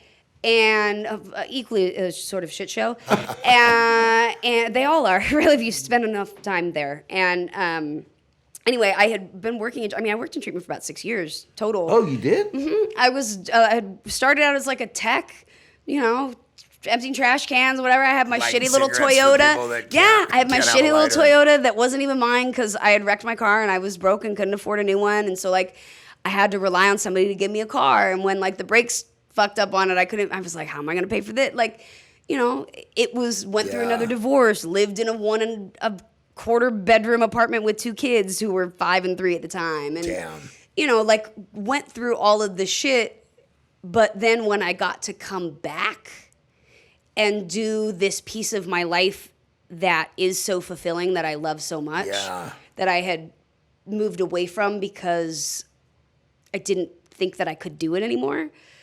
Coming back to that with all of that, like, humility of, like, yo, I can, like, live in a shitty apartment and have a beater of a car and, like, I fucking need be this returning some shit at Target and be like, well, got it, hold on, I'm going to run that back to the aisle, you know? Like, I've done that a bunch of times. And I'll be okay. Yeah. Like, you're not going to die without it. It's not, I'll be okay. Yeah. I'll be okay. Yeah. You know, like most of the stuff that I lose my mind over is little stuff. Yeah. And I know that today. Like, I'll get all worked up and then I'm like, whatever, I'll forget about it in 15 minutes. Yeah, totally. But that's only because of like the gifts of, you know, sobriety and of like doing all of the shit and going like, wait, you're getting all the stuff that you want when you're out there loaded. Like, you're like, oh, I have, you know, I'm safe, I have love, I have this, I have all these things. And only like a sick fox will be like, but you know what sounds better? The sidewalk. You're like, ooh, it's nice and cold. Yeah, that does. Well, it's not. You know, like we've convinced ourselves of stupid shit. It's so crazy. And it's now I'm like, no, I am leaning into my nerd era. I am like the nerd that I was secretly Dude, deep big down in time. high school that was like, I just want to listen to weird science podcasts and like build Legos. Dude, big time. I'm totally okay with that now. I was speaking at a meeting the other night, and at the end I said, I'm a fucking square. This thing is giving me squaredom. Like, I do the dishes after dinner and I watch Jeopardy on my fucking iPad. And set never up been on the happier. counter. Never. And I'm just like, I'm oh, like- this was a good day. And I'm like, right, back in yeah. Island. Like, Yeah, right. Yeah. yelling out the 800. answers. No, yeah, yeah, exactly. totally. But that's, I look at that as such a gift. And I also think that comes with just time and maturity. I remember my mom saying it too, you know, when I was young. My mom was like, one day you're going to get old and you're not going to want to do all this running around anymore. I was like, I'm not going to be old and boring like you. You suck. You're lame. You don't party. You don't do anything. And now I'm just like, fuck, I don't want to She go was in anywhere. the back of her head Now like, she's, fuck you. oh, yeah. She's like, just wait, you'll get old. And now I'm like old and I'm like, yeah, it's none of that at all looks appealing. The hustle of it, I can still so vividly take myself back to that waking up with that sick feeling in the pit of your stomach. Oh my God. And that, and the opening of your eyes to the, what am I gonna find? And where? Yeah. And who, you know what I mean? And Who's like, mad at me? And do I have some and shit? who's right mad at now? me? And like, do I feel like shit? If I do feel like shit, can I get well? Can I get like, what do I have next? How do I gotta go hustle it next? Who's pissed at me? What did I lose? What did I break? What damage have I done? It was brutal. I just used to tell people, I was like, don't tell me. They'd be like, did you? I was like, mm-mm. Yeah. That happened to yesterday's lady. I don't know who that person is. We're not talking about that.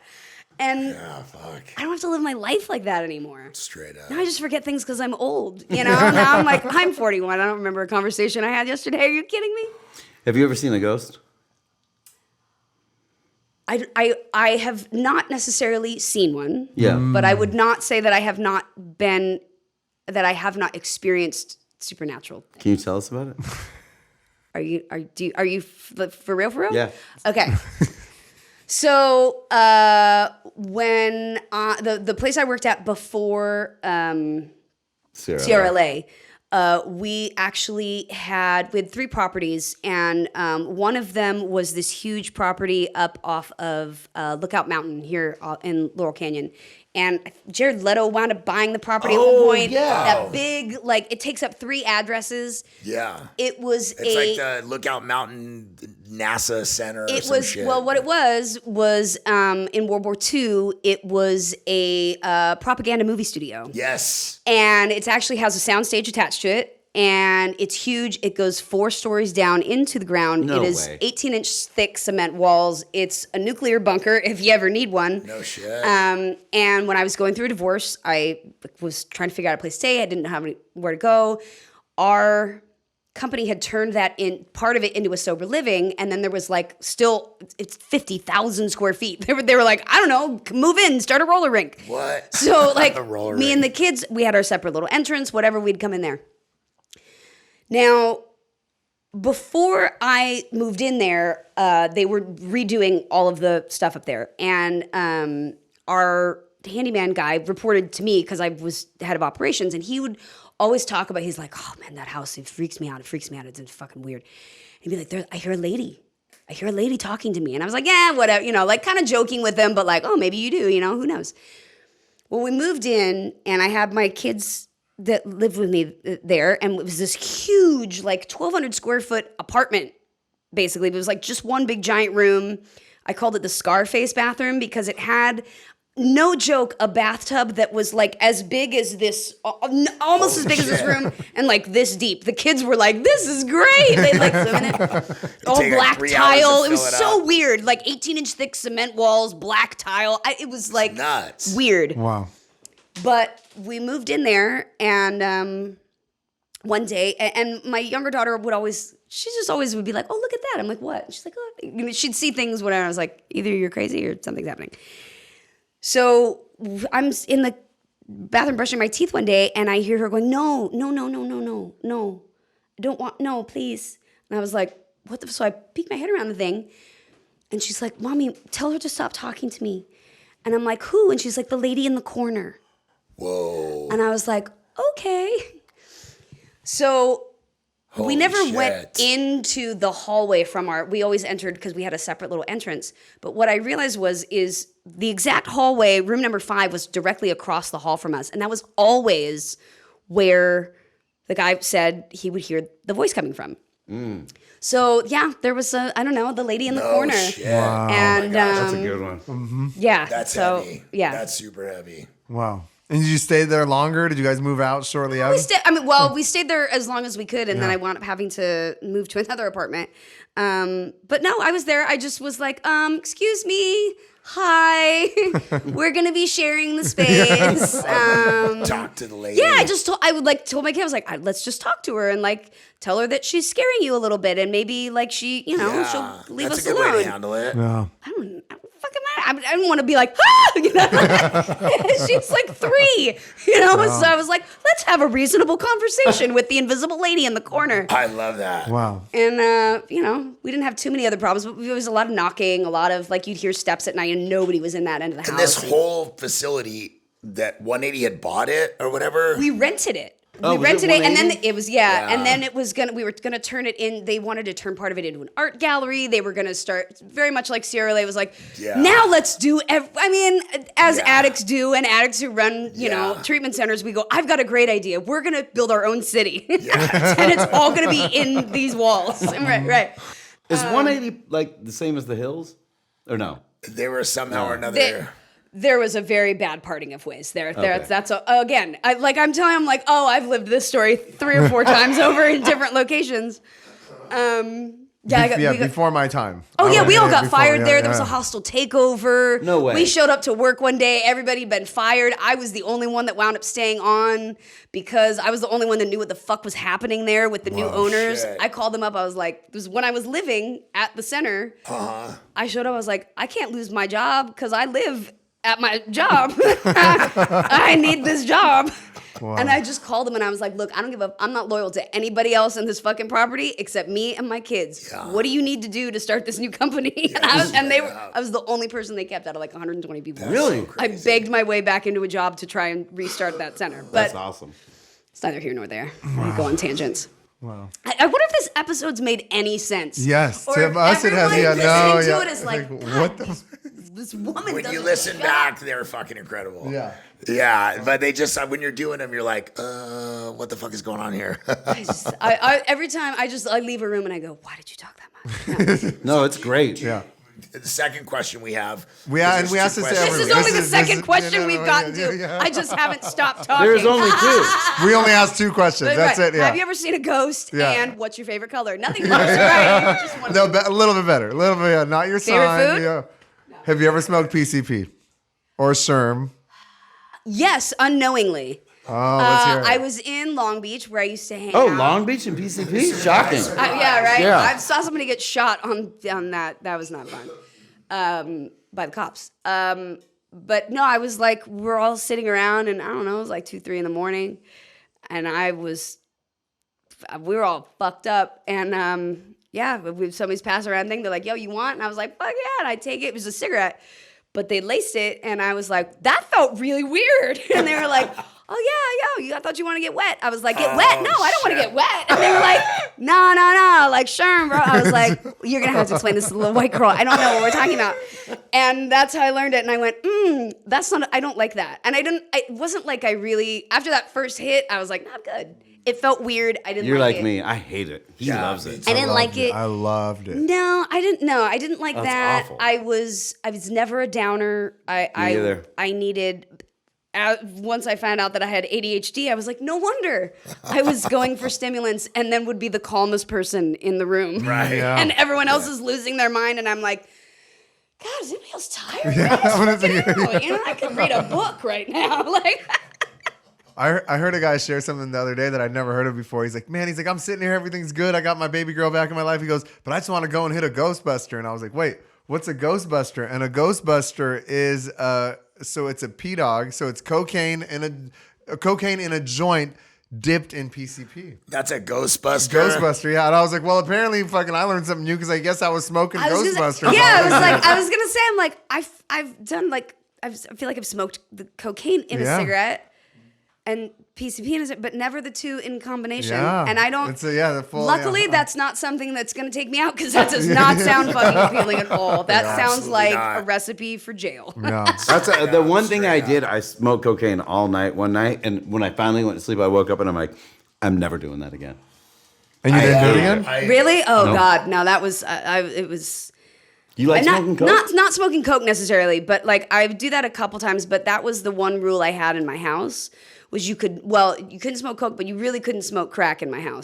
I did not like the smell of it. Right. And I had a friend who was a big crackhead who wound up shaving her poor dog because she was convinced that her and the dog were infested with bugs. I was like, The fucking Had to take the Margellin, dog. right? Margellin. That's what it's a thing. It's Where a like they're thing where they convinced. see, yeah. And it was bad. And she was like smoke bombing her house, living in it. I finally show up. She had a Yorkie that she'd shaved, like big down. I was like, and I'm high. I was like, I'm gonna take the dog. Yeah.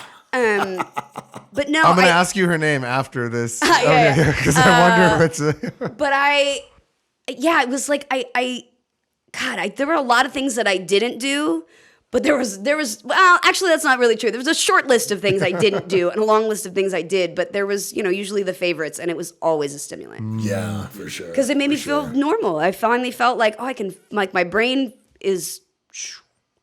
There's a guy, the guy that introduced me to smoking cocaine, and it was like, he was like our friend that was the crackhead, and Right, we would right, all right. be, Yeah, we there's would all be always- at right, right. partying, and we would like take some pills and go to sleep and wake up, and like our friend's PlayStation 2 was gone, or like his watch or Right, whatever, right. and then it'd be Oh, like, man, he's gone. Devin Wick. and we're like, oh fuck, he got us Right, again, he got- but like he darn was like it, the right. friend, like you always invited him back in, so we all went to, It was all harmless theft. we went to Vegas for a cannabis cup. We were like 17, and we had a friend that was like working in, cannabis and whatever Right. in the thing. I have And a couple friends that have won cannabis cups. Yeah. So we went out to Vegas for this one, and we were like, we helped set it up, and then we were like, oh, you guys can be like judges in the thing. And we were like Right. 17. It was the coolest thing we had done at the Right, time. right. but You're we like, made it. smoke weed. Yeah. Yes, I like And- this one. yeah. That's my judgment on it. Yeah. And we brought this guy with us. We brought the crackhead friend. I'm trying really hard to not say his friend. Yeah. So we bring crackhead friend. We have a room that we're staying in. I don't know if I've ever told this before, but this guy, there was a reggae DJ in Vegas, got us a room. He was like, oh, I'll get you guys a nice room.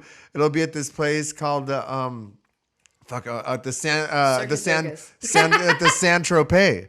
Which we're like, oh, it sounds nice. He's like, and I'll get you the presidential suite. We're like, word, for $100 a night. So like, we all pitch in, me and all my 17-year-old friends. I never heard of the San I Tropez. haven't either. I've been to some dicey yeah, places. oh, yeah. Right, I'm like, that's just So- over off Fremont Street for sure. That is downtown Las Vegas. Yeah, so we're staying at the San Tropez.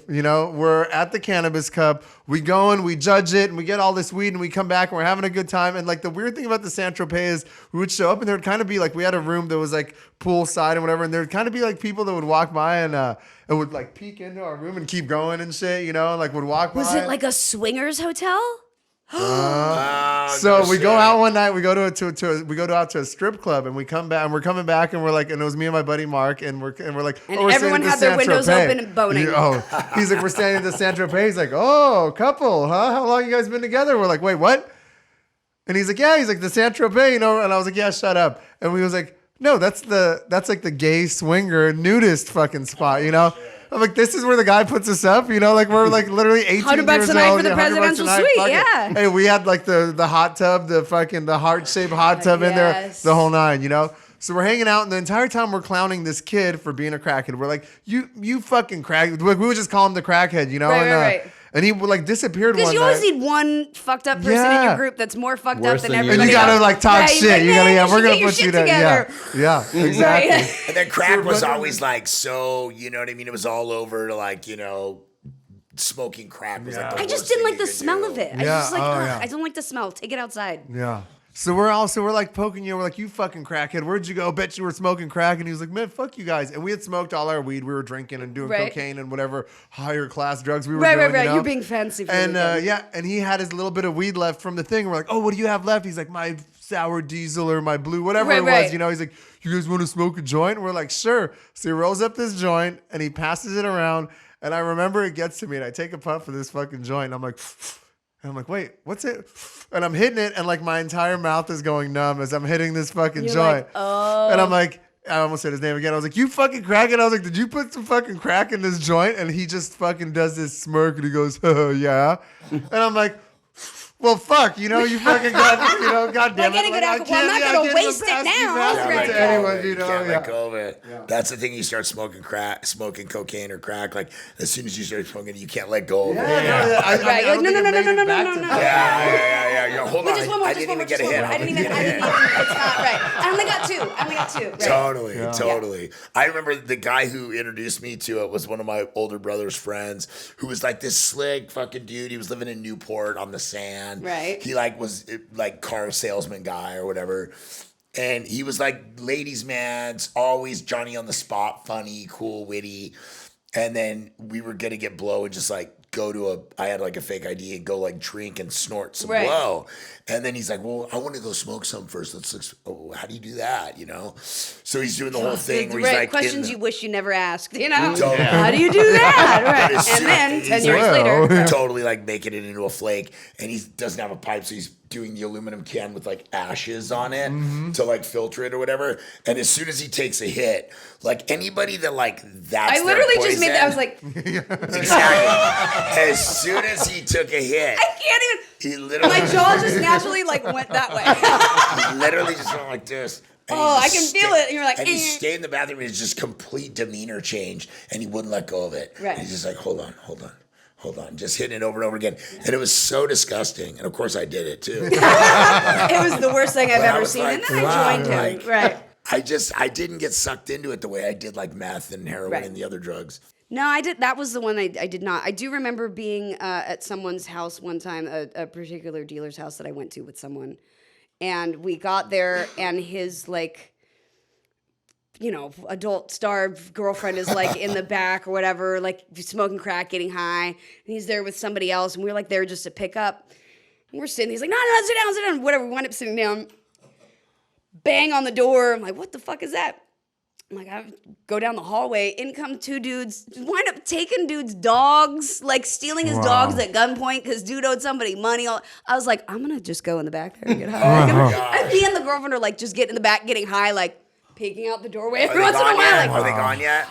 did they? Oh shit, they took the dogs. Like, you know, this is like fucking wild. Is Yeah. that here in LA? Yeah. Right behind, right off Melrose, across, right at Melrose and Like Highland area right there. Right?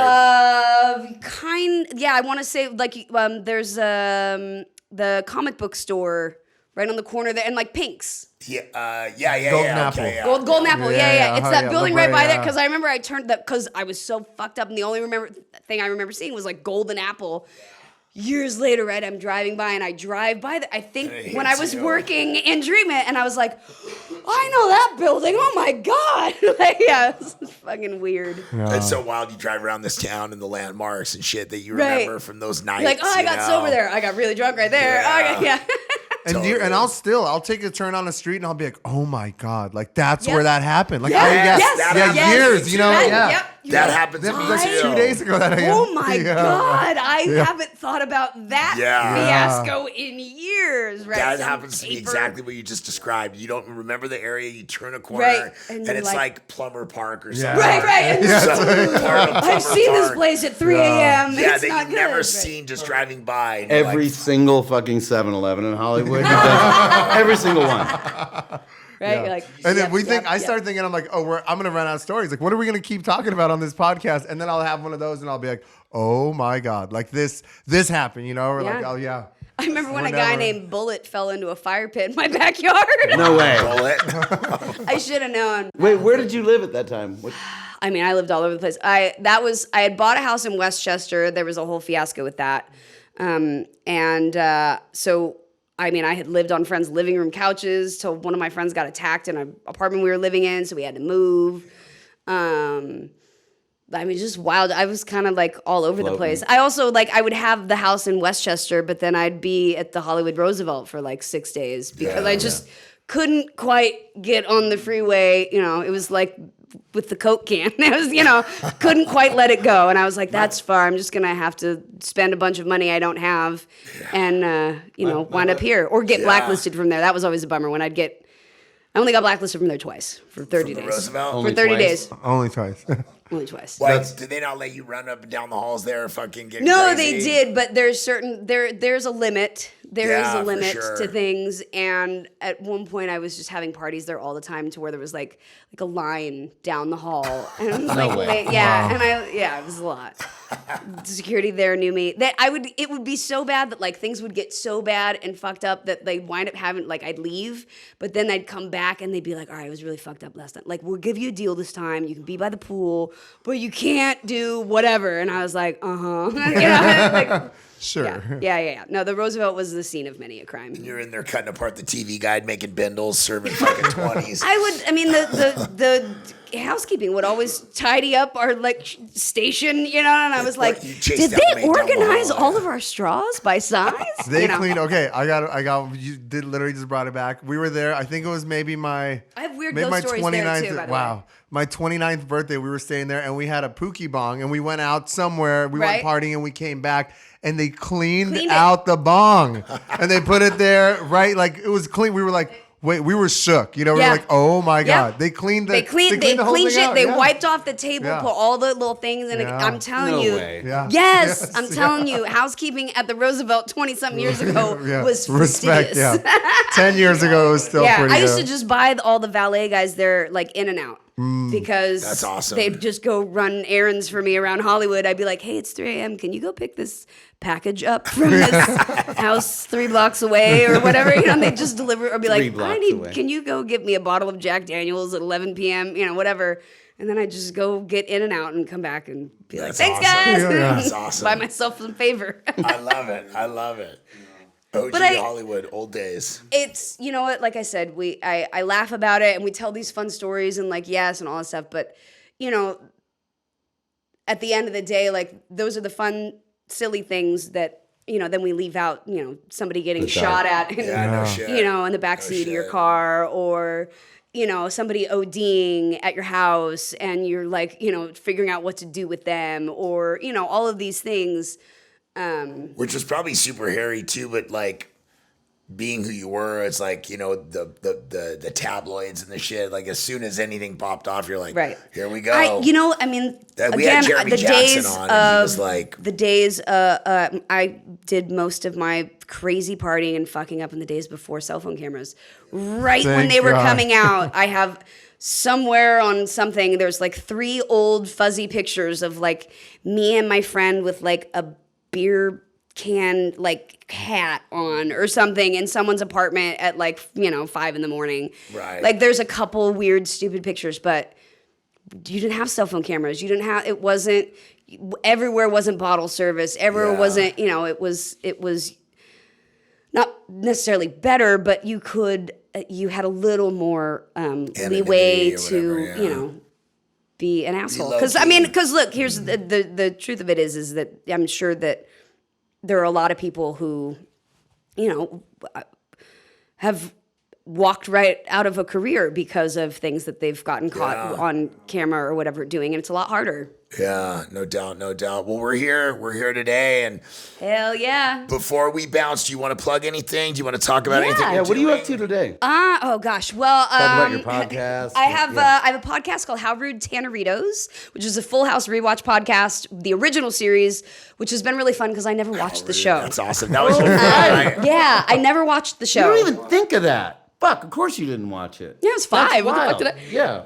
And also, I don't watch things that I do most of the time because I would probably change careers. But going back and watching it is so much Said fun. that the other day on a podcast. What? Willem Dafoe just said that on a podcast the other day too, and he had some kind of psychology behind it. So It's if I see what's happening out here, I just become very critical Judgmental and of yourself. judgmental. Yeah. But going back and watching it now, it's kind of fun. So Andrew and I have been doing that. I also have been doing a lot of comedy, more stand-up stuff. I have a show called Family Dinner, which we've been doing at the Comedy Store, and are going to be potentially moving locations in November.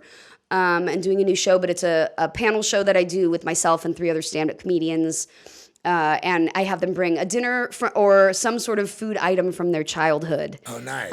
Whatever story that brings. And with comics, it's always a really good one. that's so cool. And then we play stupid games and it's kind of interactive. And so I've been doing that. I've been doing some theater stuff, been doing Hallmark movies. Where can we watch Family Dinner?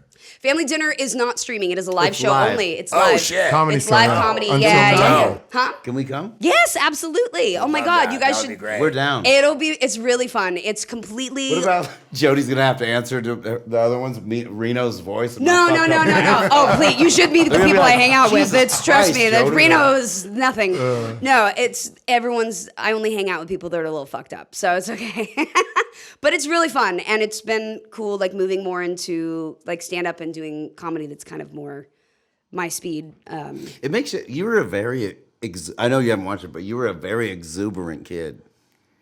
I wonder what happened. It's weird. Yeah, Drained out of me. You're Yeah. so. No, but I mean, so much different than the other kids on that show. You haven't watched it, but it's. Well, I was doing a lot of speed. No, I'm just kidding. I was 6. I was 6. doing hot rails. Right, I yeah. I started, was smoking Ghostbusters. Yeah. I got a quick thing to double back to when we were talking about all the with the stuff with the Narcan coming into schools and everything, and the resources that we have and that are becoming more accessible. With fentanyl set test strips, with xylazine test strips, with being able to get Narcan over the counter now. Right. Would just now happen. You can finally get it at you can get it over Walgreens.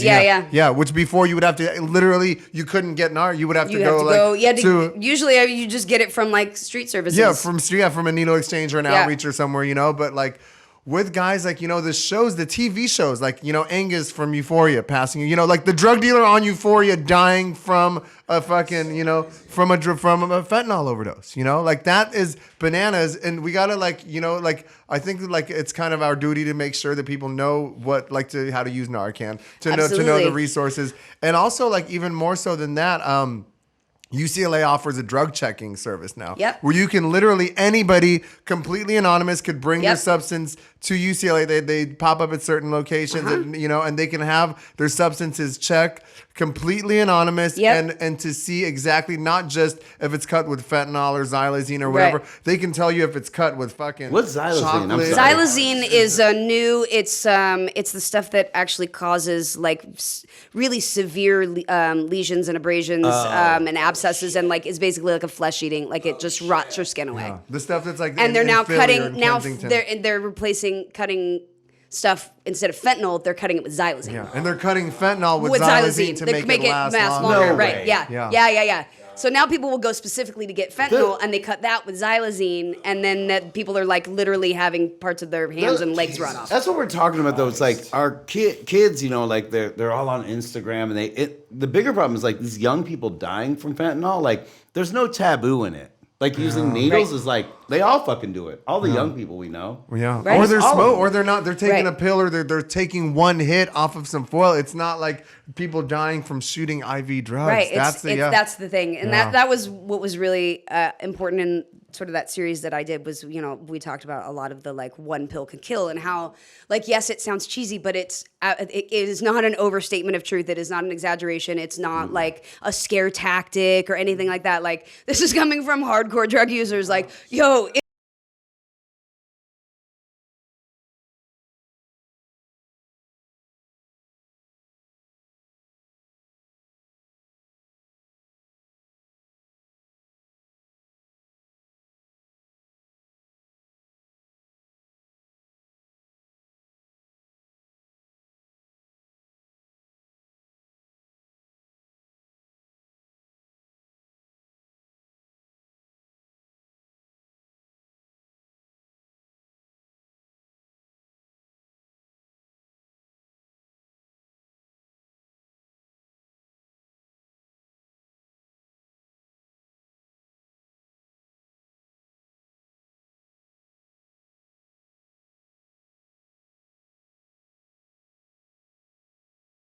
is no easy answer, and there's no easy way to do it. But I do like seeing that we're getting a little bit more like to a place where it's not so black and white thinking. It's because this is not addiction is not it's not an off and on switch. It's not a one size fits all thing. There's things that we can all do to keep ourselves sober and to continue on our journey, but like we all have different trauma and we all have different shit and we all have different things that we have to, walk in here with. And I think now seeing people being able to be like, look, I get where you're not ready yet. Okay, that's cool. Well, here's like at least safe needles, safe that, because as long as you're keeping them alive, they might have a chance to get sober. Yeah. Absolutely. I mean, it's on us because the government's not going to do anything to stop meth or fentanyl coming in this country. Not even fucking close. They have no interest in stopping it. It's everywhere. Yeah. Yeah, somebody's making too much money off that. it. Could be. Oh yeah. That could be a whole another. And then we all wind up dead. No, I'm just kidding. No, I mean it could be a whole nother episode with how we need to. Yeah, shit needs to be done at all levels. Yeah. And all we can do is what we can do with our and we could use our little platform to be able to spread some of the awareness and let people know, because I didn't until a few months ago. I had no clue about this drug checking thing. I had no clue whatsoever. A lot of my friends who've been in the rave scene for a long time, they've had that. They've been doing it, yeah. You can say most raves, like most festivals, stuff like that. Check them. Yeah, they have test strips. They'll do like test strip by years, test you strip. can go, test strip by test. But I mean, For people your have been pills. testing X pills like that for not a long time, but Years, 4 or 5 years. Really? Yeah. Yeah. Yeah, but now they're just But now it's just you can take any drugs. I mean, it used to just be a couple things that they could test for. But now they, anything. everything. They can see if it's like if there's dirt, hot like, chocolate, test do my whatever. K, my G, my heroin, my speed. Anything. Yeah. Yeah, right. Here, I've got a cornucopia. I hope you've cleared your schedule for my testing. Right, yeah. Do you want to take a quick 10-minute smoke break before we do this? This will take you about an hour and a half, yeah. Guys. Cool. Well, thank you so much. That Thank was you so guys awesome. so much Wow. for having me. You're It was awesome. fun. Thank you. Yeah. I love you guys. This is a great we love time. you. I'm glad that we got to like share stories and laugh about the funny shit and talk about the serious shit and like remember that, it ain't all bad. Yeah. It ain't all bad. That's how you get paid the big bucks, Jody. Yeah. All right.